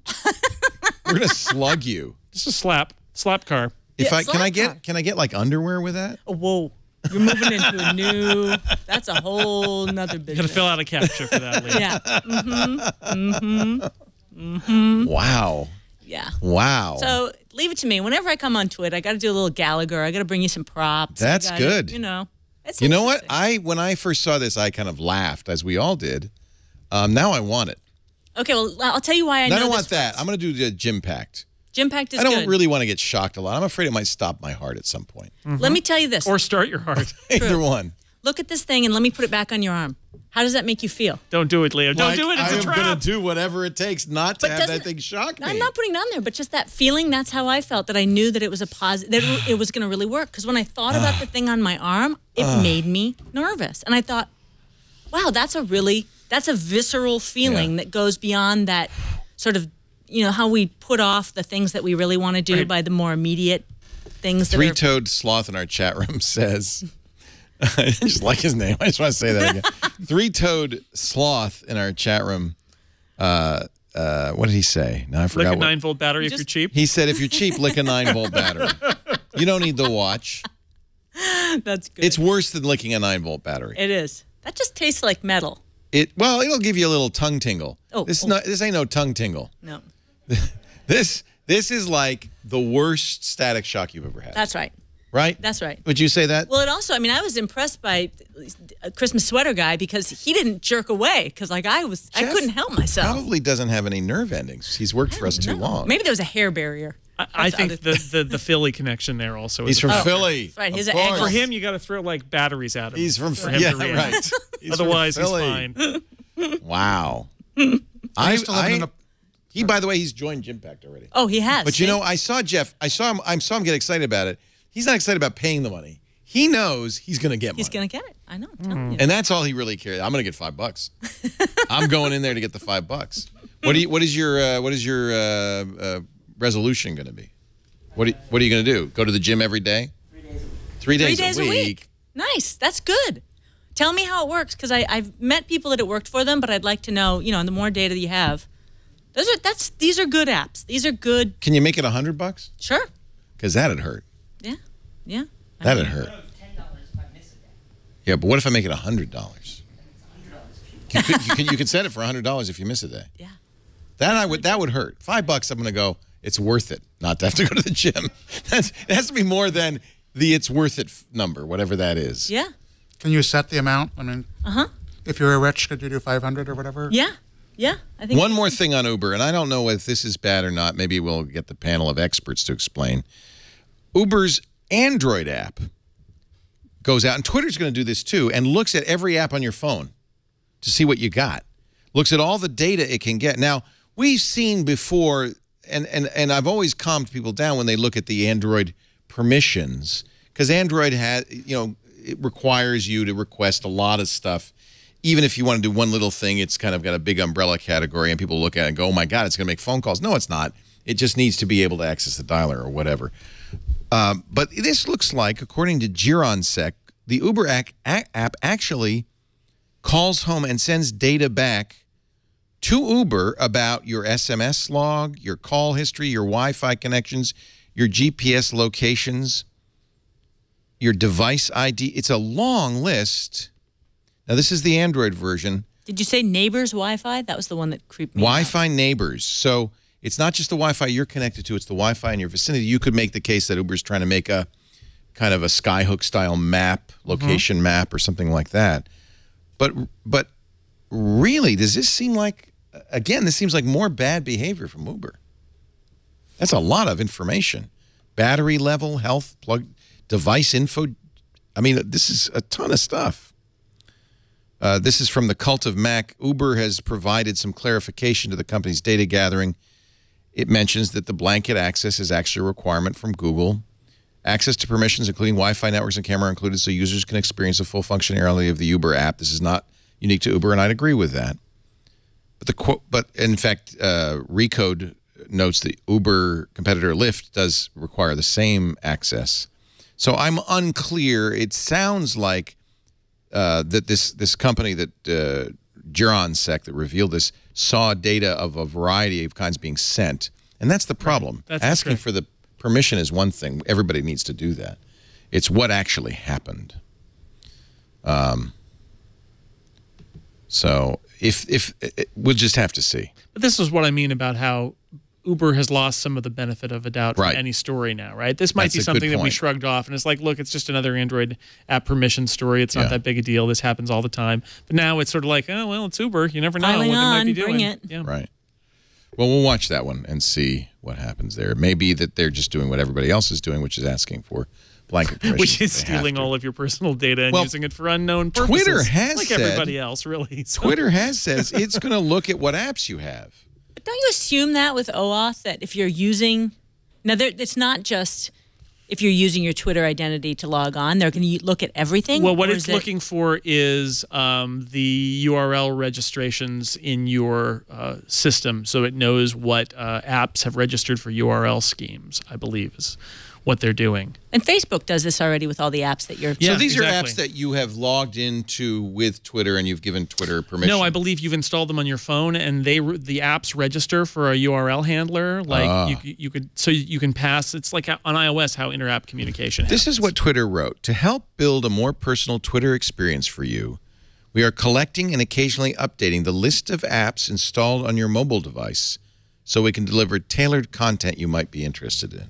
I think this is the idea that if somebody posts a link to Facebook or Evernote or something else where there's a sort of a URL format, if they know that you have the app, then when you tap on the link in their app, it will just open that app up instead of opening. It'll rewrite the URL to be an app URL, if that makes any sense. So that I would understand and forgive, but they gave examples including improving suggestions on who to follow based on similar interests. Yeah, well, that's less cool, isn't it? Adding content to the timelines of users, such as tweets and accounts that could prove to be interesting to the user, showing you promoted content that's more relevant.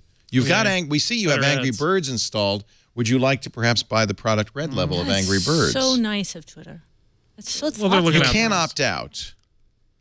The best thing about Twitter is that I get to decide what might be relevant to me rather than Twitter, which makes it so different from Facebook. And so my main concern is not that they're invading my privacy so much as they're getting a little bit too clever. I'd rather find people to follow myself. It's so good to do this show with you guys. You just boil it down so quickly. They're good, aren't they? It really tells you why they've been in this business as long as they have. You get it. You can take any story and automatically. They're brilliant. And you too, Becky, Worley, you too. Twitter says we are only collecting the list of applications you've installed. So they are collecting a list of applications you've installed. Yeah. So my understanding is this is happening through this URL handler registry on iOS at least, where apps register for URLs and you can ask to see what URL formats have been registered, at which point you know what apps register those URLs and you've got a list. So if you don't want this to happen, using Twitter for Android, tap the overflow icon, tap Settings, tap the account you'd like to adjust. Under Other, you can adjust the setting to tailor Twitter based on my apps. So 5 steps to opt out. But you can turn it off. Right. On iOS, from the Me tab, tap the... It's so hard to figure out what Twitter's app is doing, by the way. Yeah. Tap the gear icon, tap Settings, tap the account. Under Privacy, adjust the setting to tailor Twitter based on my apps. So there will be a new setting. Look for it in your Twitter app on iOS and Android. And you might want to turn off Tailor Twitter based on my apps. That's hubris, isn't it? That seems like hubris. To say, well, we're just going to look at your apps so we can give you better people to follow. I mean, you can opt out. I mean, it's exactly what Uber said. Out. You can always delete that. You don't have to. Well, by the way, I'm not going to use a Twitter. I used to use the Twitter app. Thank God there's still a few third-party apps like TapBot. Not for long. TweetBot. Not for long, because all of the new features Twitter adds, they add without an API. Right. So more and more. I mean, I'm on the Mac. I'm using the stock Twitter app now because I want to use that. I want to see retweets and faves while they happen. No. I never really liked TweetBot. I've reluctantly moved off TweetBot and onto the Twitter app. Although on Android, I cannot make heads or tails out of the official. There's Twitter no good app on Android for Twitter. I'm still using Twitterific on iOS, but on the desktop on my Mac, I'm using Twitter because the notifications tab is so great, and that information is not available to third parties. Let us take a break. Come back with more. Becky Worley is here from Good Morning America and Yahoo Tech. Great to have you. Becky, for many years, worked with me at Tech TV. Your first producer there. A lot of it behind the scenes. You were a producer for both Call for Help and The Screensavers. And you know Jason Snell because it was during that time that Jason came on as a Macworld editor. Mac Tip. Well, one of your producers I went to kindergarten with. So Jerry, right? Yeah, that's right. Jerry Rice. So Jerry Rice. The great I did not go player. to kindergarten with Jerry Every Rice. Jerry is Jerry Rice. That Jerry throw you made Colonna? to him? We used to play, in the Columbia Elementary School I'll never playground. forget. I would throw the Jerry Nerf. Day. I would throw the Nerf football to Jerry Rice in the playground. Yeah. Was there a Tech TV reunion? Did I miss that? Yes, we missed you. It was good. You know, May 11th of next year will be the 15th anniversary of the launch. 1998. We should do something. Let's do it. I missed the 10th. Okay, let's do 15. Yeah, and I'd like to do that. Roger Dodger. Roger Dodger. Harry McCracken, the technologizer, is also here from his new job at Fast Company. Fast Company. Nice to have you. What is your beat at Fast Company? I have a very vague beat, which lets me do almost anything I'd like to, and we call it platforms.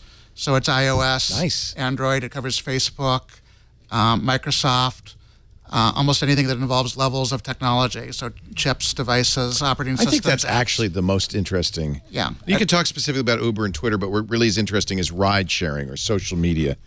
That's where the trends are. That's where the interesting stuff is. It lets me cover wearables and the Internet of Things because those are all about platforms. Yeah. I'm using the Moto 360. That seems to me the best of the bunch. I was wearing the Galaxy Gear S for the last 3 or 4 days. God, is that a big clunky? Yeah, what'd you think? Honking thing. So we got. It has its own phone number. Really? You could call you. In fact, they suggest you forward your phone to your watch, which seems like a bad idea. Wow. But yeah, wow. Don't know. Wow, that's right. What do you wear, Pebble? I do. My battery died because my Thanksgiving guest unplugged my charger. Son of a gun. It lasts a week, but not longer than that. I hate it when family comes in and tries to improve your life. They ruined. They decluttered those cables. Decluttered. Those cables are gone now. We're going to tidy up. That was helpful. Really? Was it a relative? I think it was an accident. I think they just popped it out of the wall, but it was a sad trombone sound. Came in and took all your cords. Harry, what do you wear? Do you wear a smartwatch? I jump back and forth. I'm wearing a Pebble, which I put on a leather band at the moment. That's and, a key. Pebble has gotten a lot better lately, partially because of things they've done, but also stuff like the health stuff Apple has done in iOS helps. Now you can use the Jawbone app with Pebble, which you couldn't do until recently. That's great. Pebble was somewhat rudimentary when it came out, and little by little it gets better. I have to go back and try it. I gave it to Chad. I like the Moto 360. And you wear the Pavlok. I had a Casio dive watch that I destroyed while surfing. Oh. I'm that bad, but I have to go back to Tech TV and tell you this, that where I go surfing in Pacifica, and I always imagine Jim Louderback sitting up on his deck watching me. Yeah, he is. Yeah, it's Worley again. Yeah. Surfing. You have him up here every once in a while? I haven't had Jim in a long time. He left Revision 3. Yeah. And I think he took some time off, but I get the feeling that he is resurfacing to do something new. I sense that. That's why Do you get him get up that here. sense, I do. too? Get him up here. I'm curious. He's up to something. I know. That Louderback. Chowderhead. fella. He's doing something. Chowderhead, we called him. He said, "You can call me Jim Lobsterback." That's what they did at school. Back in Vermont. In Vermont, Lobsterback. You seem like you'd wear a runner's watch, like a GPS watch with. I've been testing sleep devices lately, so I've had the Basis, I've had the Jawbone Up 24, and then I've using these other ones. I tested out the Sleep Number bed that keeps track of your sleep completely through the mattress. That's really bizarre. The mattress. The that mattress simplifies monitors things. you. It knows your temperature, your respiration rate, when you're in deep light or REM sleep, how long. You find it took that you to go- information useful in any way? Oh, I love sleep. Well, I like looking at the information, but what do you do with it? Well, I'm trying to get more deep sleep because what I noticed but how is, do you get that? well, there's lots of little ways to hack it. So you can work out later in the day. Oh, okay. You can. So you're marrying it with behavioral information from the day to see what helps you sleep better. Exactly. Yeah. And trying to figure out, well, what makes me feel better? What makes me, you know how do you ever have this thing where you go to the gym and you're like, I'm going to go run for do whatever. Right. And you get there and it's just like, and you just can't do it. Yeah. A lot of that is because of how you slept. And then my watch shocked me. And See, and then you got on it. and then I got on it. See, but if you hacked your sleep and woke That's up what a little Jessica more Corbin's all about. You know, she really? makes a device. You should probably get that too. She makes a device that measures your recovery rate, your heart rate recovery index. You look into that. It's a fascinating thing. It's another health watch. That's the ultimate arbiter of your fitness, is how fast you recover. Yeah. You go from like high respiration rate to low respiration rate. Some of the wearables nowadays are crazy. They have these shirts that measure how much exertion as you lift. Because if you think about it, you know, a number of, I lifted 20 pounds or 120 pounds, that's a number that's meaningless unless it's relative to your weight, gender, strength, Right. But exertion, the shirt measures this, and I don't know whether they do it in force or perceived calories. That's wild. But I mean, some of these wearables are insane that they're coming out. The one that I'm waiting for that still doesn't exist, a device that measures your actual caloric intake. That I want, because, you know, all these watches say, but you have to enter it all in. Right. I want something that looks at my mouth and says, good God, Leah. They have apps that use the camera, right? And there's that cup that supposedly can... and the fork. There's a Yeah, smart the fork. happy fork. Yeah. Well, there was a company in Toronto that said they were making a watch that measured... How could it watch your food? This is what it did. It was measuring the soluble fat and sugar in your blood through your wrist pulse. Was that your distal or whatever? Wow. And then, but that turned out to be vaporware shock. Yeah. Of all shocks. Yeah. It was like a tricorder. Something like that. Yeah. Well, look at this. This is Fitness. This is Jessica's business. Fitness RX. It's a fitness band, and it measures your recovery rate. And apparently it tells you, like, today you're going to be want. Yeah. Or today you're going to be great. Huh. And Well, we got to check Fitness. All right, I'm going to go check Fitness that. RX, yeah. Cool. Our show today brought to you not by any of those fine products, but by Carbonite Online Backup. When it comes to data protection, Carbonite means business. I use Carbonite everywhere to protect my data in the cloud. We were talking on the radio show, Carbonite's network center, their data center, where your data is stored. It's encrypted, by the way, on the way there, and it's encrypted there. It is in a temperature-controlled, 24-hour guarded facility. It is backed up at all times. Your data is happier than you are. Your data is living the life up there in the Carbonite cloud. But that's nice, because should anything happen, you can get your data back. It may not be so happy about coming back to your computer, but it will, and that's the beauty of it. 50,000 small businesses now use Carbonite at their business. Many home users, I think it's over 1 million home users. With Carbonite, everything's backed up. Your computers, your servers, your external hard drives. Just pick the Carbonite plan that is right for you. They have business plans and personal plans. The personal plan starts at $59.99 a year for everything on a Mac or a PC. If you go to Carbonite.com, you can try it free right now. No credit card needed. But do use the offer code TWIT when you sign up. That way you'll get 2 free bonus months when you decide to buy. The nice thing about Carbonite, once you've installed it, you don't have to think about it. It's always backing up continually whenever you're online. It's just a great solution. Carbonite.com. You got to back up to get it back. Do it right. With Carbonite, I figure everybody watching this show probably knows that, right? But I also figure a lot of people watching this show don't actually back up. So do it. And tell your family and friends. Now the holidays are here. Your family and friends have come to bug you. Give them something of worth as they leave. Say, here's Carbonite. Use My it. aunt in Hawaii listens to your radio show, and she called me and she said, I got to back up. And Leo says use Carbonite. I'm going to do it, right? I said, yeah, you're going to do it. Good for her. See? That's awesome. Yeah. Awesome. Let's see. Carly Fiorina. Now, by the way, the pretexting thing was while Carly was CEO. You're right. Mark Hurd was the sexual harassment issue. Yeah. Boy, HP had Let's a bad get that run, right. Bad run of luck there. Bad well, run and of then luck. there was Leo Apotheker who said, let's split the whole business up. Never now it's mind. Meg Whitman, and they're going to split the whole business up. Right. So it's very confusing over there. You Bad, think tough you think stuff. Yahoo's crazy. HP. But you know what? HP has a big hit. The Stream. Have you been talking about the Stream? Anybody? No. This is like a Chromebook price Windows laptop. $200. $200. Yeah. It looks kind of junky for you and me, but again, it's not for you and me. Hey, you're using an 11-inch MacBook, Yeah. right? They have 11. They have larger ones too. It's kind of cool looking. I think this is I think they've sold out actually during Black Friday. I was just going to look. I think they sold out on the saw a lot 11s. of deals for them on Black Friday. They were very aggressive. HP's been going through some tough times, but a lot of people, they have an 11, a 13, and a 14-inch Stream. And even the 14-inch is, I think, only $300. Yeah, $299. This is smart because Black Friday basically conditions consumers over time to purchase certain things at certain times.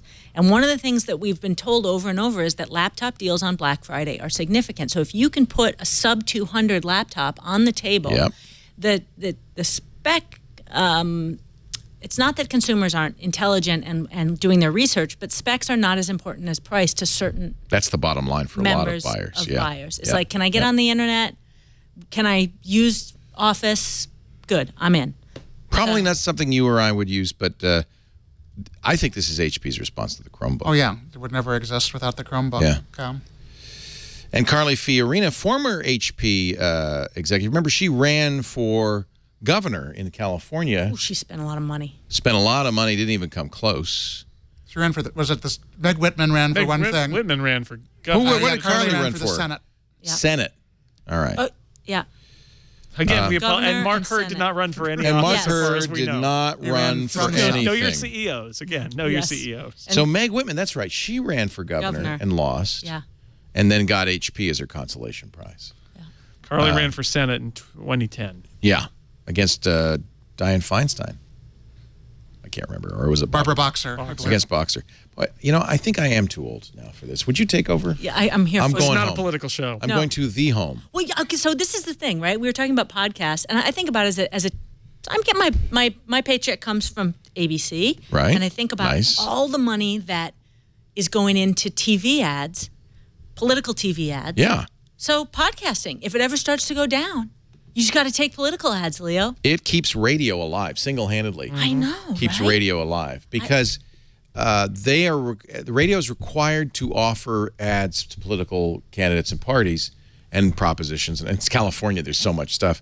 But I think that they can charge the full rack rate. Wow.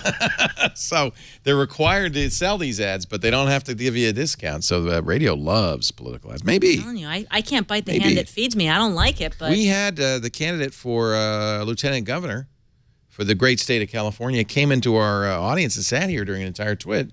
And I knew he wasn't a normal person because he was wearing a suit. Was this Kashkari? Ron Naring. Yeah. Oh, sorry. He was the GOP candidate. Did not win. Kashkari was the GOP No, did not win. governor candidate. Yeah. But nice guy.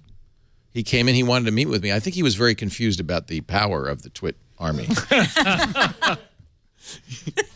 you have a plan to invade? And then the GOP contacted me and said the entire slate of GOP candidates would like to be on twit next Sunday. Huh. Whoa. And I thought, yeah, I don't think so.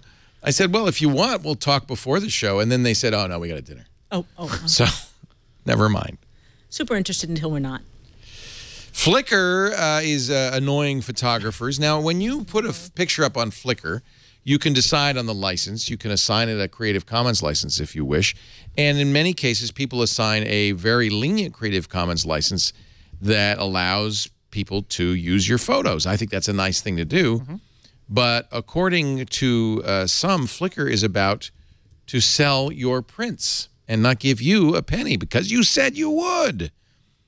Flickr is going to make nice prints of some of its best images for $49 a pop. But the only credit and the only money you'll get, small sticker at the bottom of the print with your name. Now you can, and it's not too late, you can go to Flickr and change the license on all of your images. And you might want to do that. I license Creative Commons on Flickr, but non-commercial, and that would stop them from selling my pictures. 50 million of the finest photos on Flickr now on your wall. Huh. Yeah, but in many cases, images that the photographer doesn't even know they're for sale. But because they used a Creative Commons license. You'd think they'd want to use to enable the people who use their service to sell their prints. Make a little money.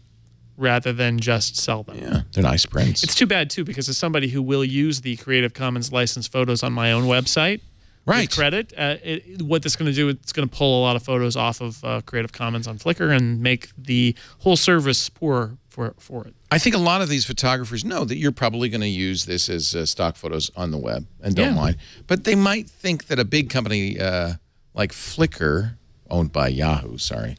I'm not targeting Yahoo. I just want you to know. Might not do something like this. Well, it seems like the negative press wouldn't be worth it. But then on the other hand, nothing free is free. Yeah. But, I feel like we've done this. Haven't we done this? 5,000 different ways to Sunday? Facebook, Instagram, you know. Now, I presume that if you change the license, it would just automatically pull it off this. But I don't know.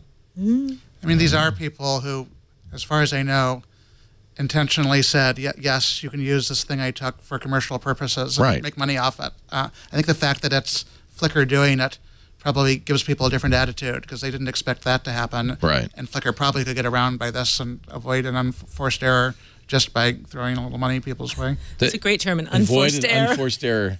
But morally, I think what Flickr is doing is just fine. People said it's legal? You said? It's legal and it's ethical. It's perfectly okay, except that it's just the optics might be bad. The optics are not good, yeah. I wouldn't expect the sports metaphor from Harry. He just pulled that one out with total ease. More and more, the world seems to be full of unforced errors, like all the stuff Uber did. It's a good term, isn't it? Uber did all this stuff which they could easily not have done, but they did it anyway. Right. All right, is this an unforced error? The music industry is finally suing an ISP over piracy.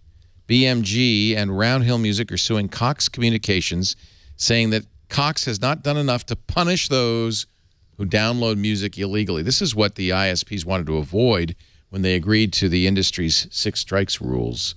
They didn't really want to get in this battle.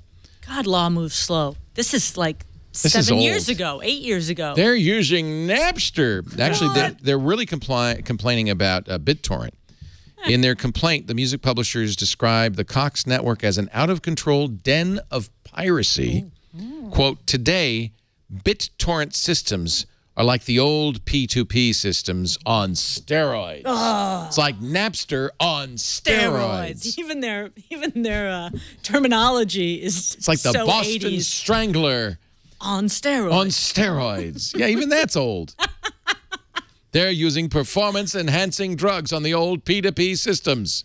They're roided out. Despite its published policy to the contrary, Cox's actual policy, this is again from the complaint, is to refuse to suspend, terminate, or otherwise penalize subscriber accounts that repeatedly commit copyright infringement through its network in any meaningful numbers. In other words, Cox is not firing customers when it gets a complaint from the music publishers. Now, the 6 strikes rule, and I think Cox was a signatory to this, it gave you 6 strikes. The music publisher would write a letter saying IP address 192.1.168 is using BitTorrent, and Cox would send you a letter, hey, knock it off. You get 6 times, and the punishment gets worse each time, up to the point of possibly being banned from the service. Cox, here's what Cox alleged. A Cox subscriber account with IP address 70.168.128.98 at the time of the infringement, believed to be located in Fairfax, Virginia, was used to infringe 24 particular copyrighted works 1,586 times.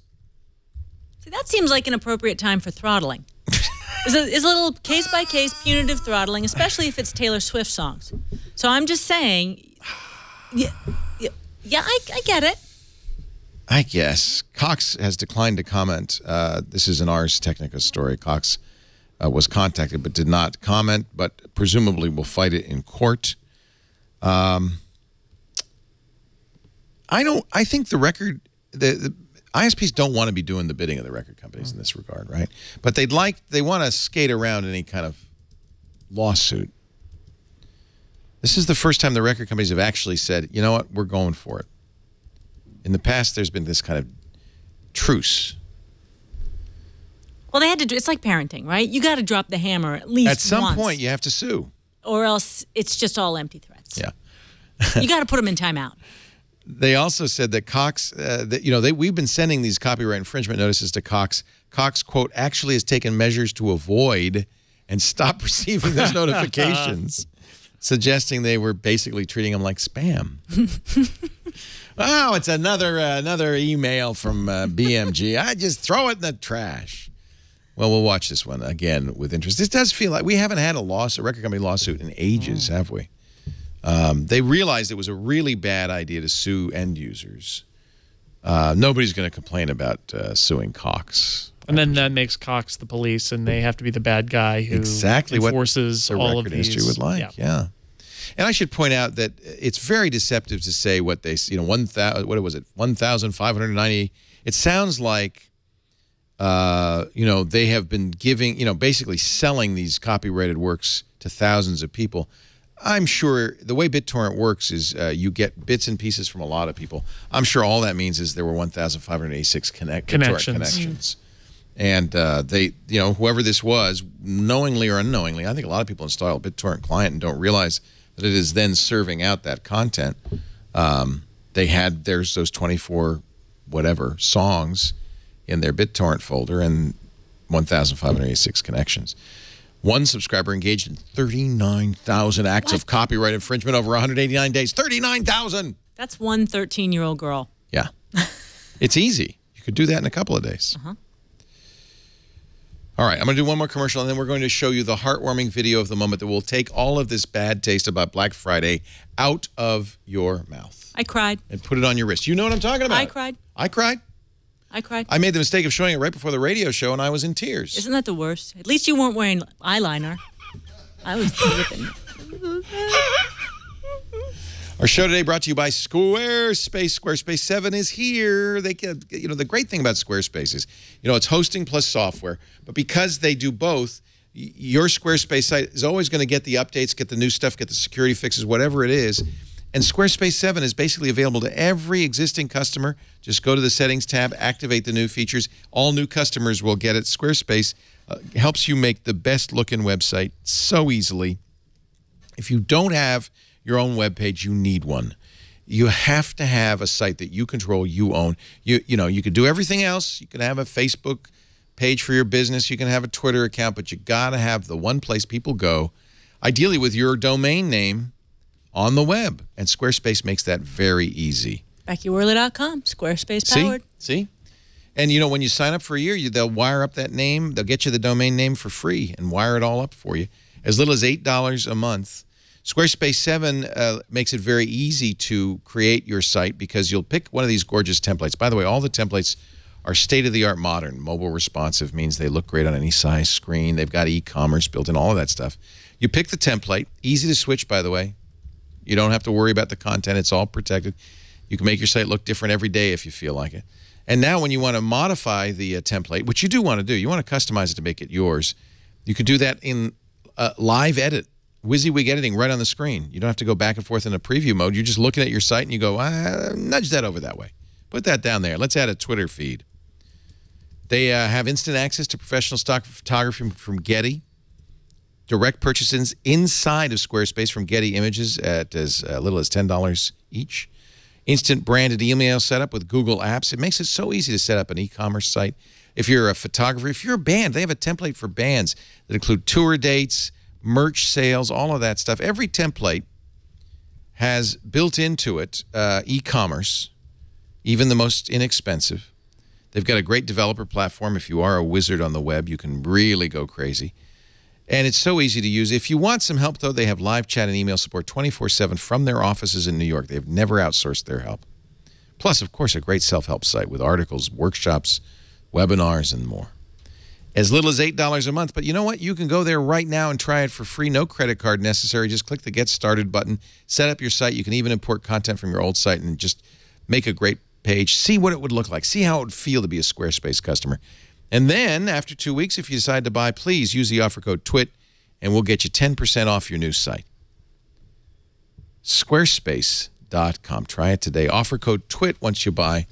Check out the apps, too, for Android and iOS. Really great stuff. Squarespace.com.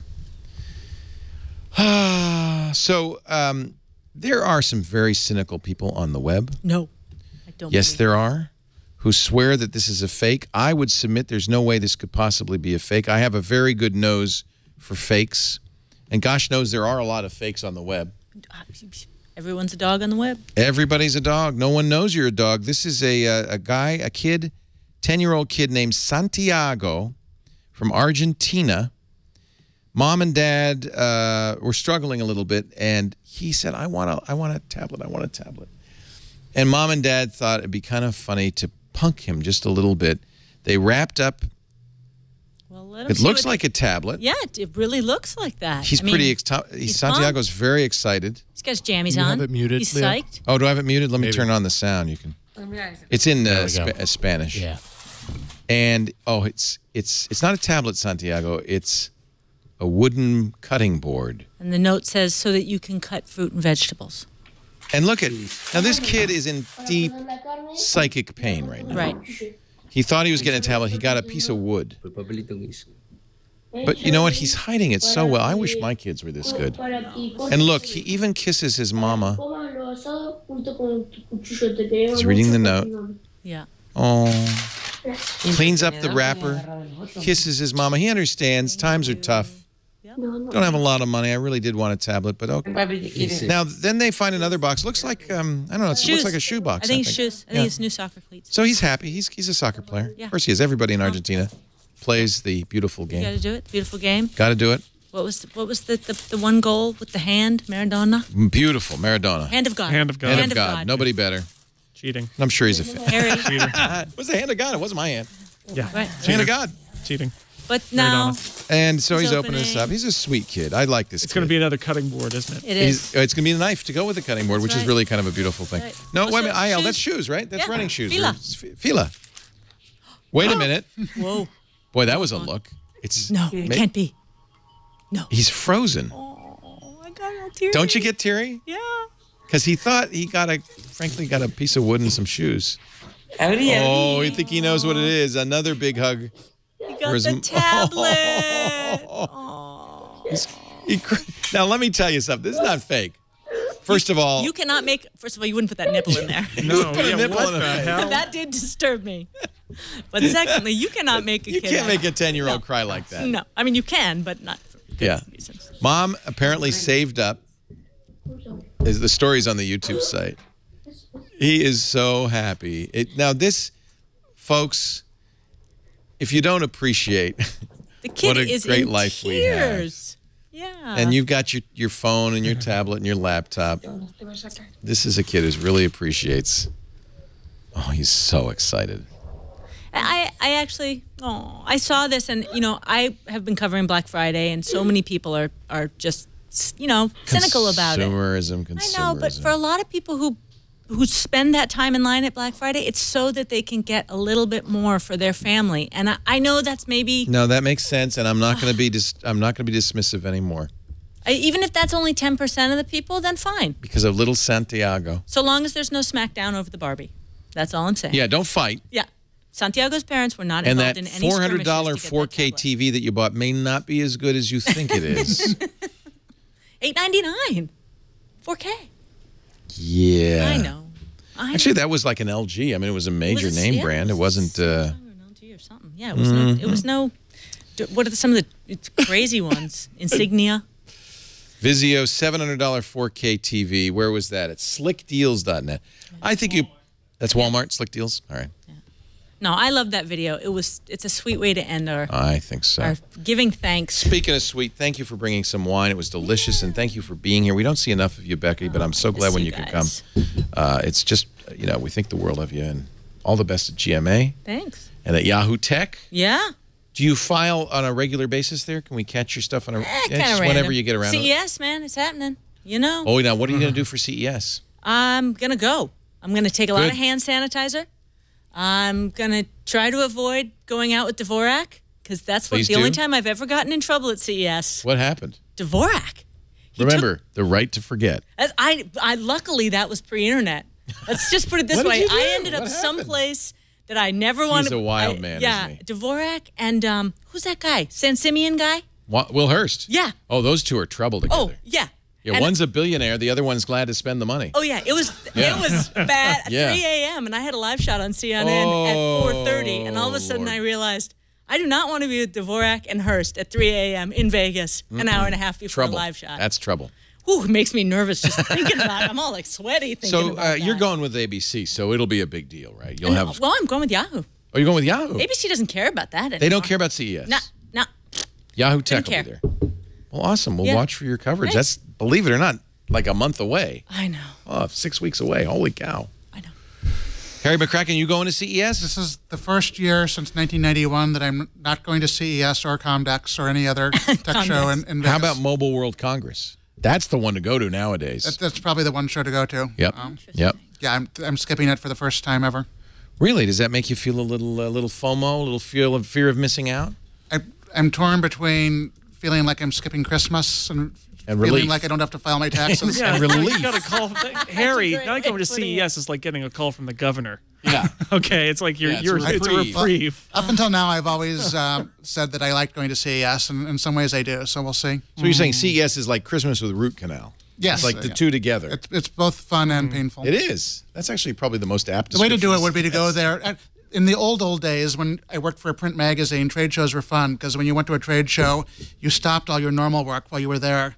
And the moment they invented the internet and you had to file stories every day, trade shows stopped being as much fun. I knew they shouldn't have invented the internet. I know. It ruined everything. Darn it, ruined everything. Were you there with me and Hurst and Dvorak? No. Okay. He doesn't remember, and he's going to keep it that way. No CES for Jason Snell. I know. That's actually one of the top things about no longer being employed by my former employer is they're not going to make me go to CES like they did last year. But you will be covering it as we will be remotely. We actually are sending Father Roberts going. No. Dick DiBartolo's going. Live Alive camera. So we will actually have live streaming from CES. We're going back to the old way. Remember, for a while we had a booth and we were spending hundreds of thousands of dollars. And like, well, what are we doing here? What are we doing here? And then Spike takes over the whole garage, and it's like crazy. That was crazy. They had the top floor of the Renaissance. Yeah. Oh yeah. Yeah. It was nuts. Crazy. Yeah. And then they left after day 2. It was like, you don't care? We've seen everything. Flash in the panners. Flash in the pan. We're here for the long haul. Right, so people. I personally will not be going, but I will be anchoring our coverage from right here. You think I'm going to go? Oh no. The governor is called back and he takes it back, Leo. I'll get you the mini hand governor can't help you sanitizer. anymore.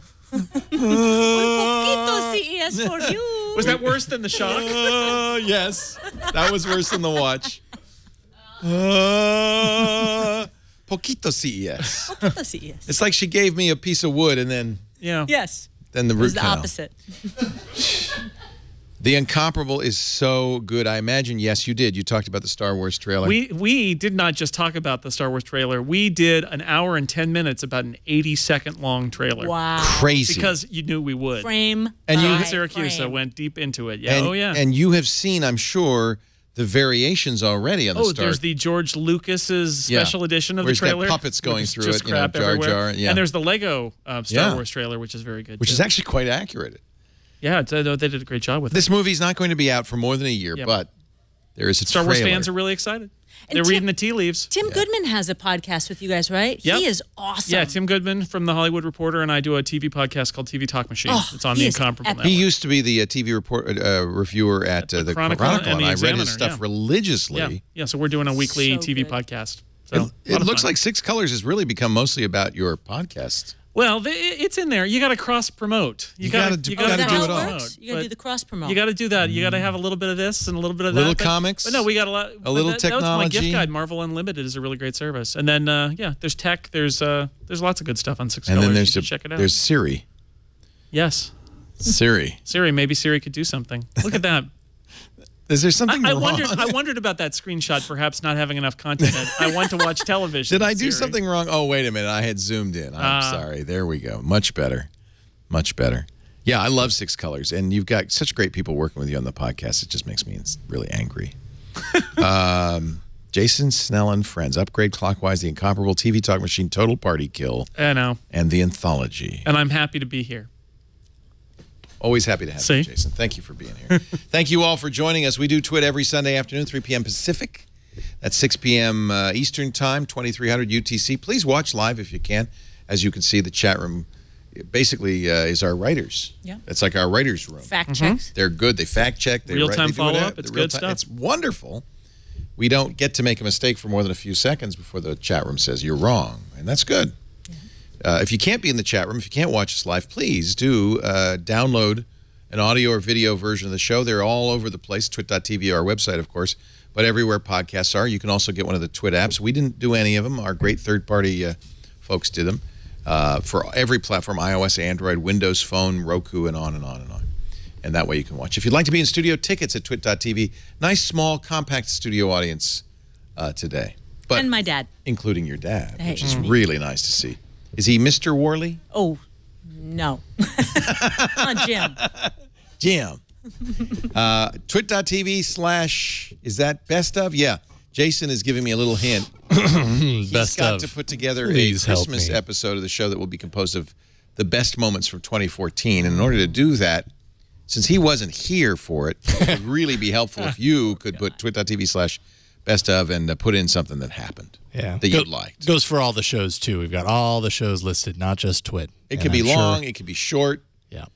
It could be, a little funny bit, or it could be a great discussion of a story. We would like to make a nice little Twit for you. Christmas week, we're not going to be here, and all of our shows will be either doing best ofs or specials because there's no news that week. That kind of thing. You could also, is it too late? It is. No more Teespring, right? That's sold out? No, I believe until December 1st. So you have... We extended that for a day. Teespring, TEEspring.com/twit to get the fall 2014 polo shirt or dress shirt. Suitable for wearing on Live with Regis and Michael. That's the kind of shirt that they tried to get me to wear. Oh, yeah. Tech TV I was going to say I should get one of those so I can dress up. Yeah, and then Michael Gelman said, no, under no circumstances are you wearing that shirt. You are not allowed. You are no logoage. No branding. No branding no cross for you. promotion. By the time anyone watches this or listens to this, though, it'll be done. Well, now, all you 2 live hours, folks, 54 minutes. Really, that long? That's how much we have left. All you live folks, go there now. It's until December 1st, not through December Right. 1st. Can you guys, you're all invited to come to our New Year's Eve party, 3 a.m. New Year's Eve to 3 a.m. New Year's Day. Bring the kids, and we'll put you to work doing something silly. We're going to have a jumpy jump outside. We're going to have a buck and bronco. You doing that here? Yeah. We're taking over the street. We got a permit to take over the street. Oh, wow. It's 24 hours. You don't have to be here for the whole thing. Come for 5 minutes. Come for 10. Yeah, I would love to do that. Some people come for the whole thing. I will be here for the whole thing. Collapsing at 3 in the morning. Will there be a show where you're just asleep? Many of these, we did this last year. Yeah. Hey, you should go for a world record.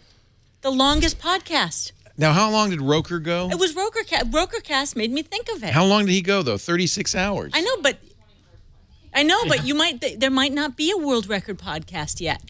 You're going to have to put that watch on me, and I'm going to get shocked every hour to wake me up. You can do it remotely from an app. We're going to do it 24 hours. You know what we're doing? We're doing a telethon because we're going to do it for UNICEF. To raise money for UNICEF. And UNICEF has worked with us. We're going to have a tote board that'll show you, and I'll be like Jerry Lewis. I'll have the tuxedo, and I'll say, show the tote. And we've got lots of great gifts and rewards for donations or pledges.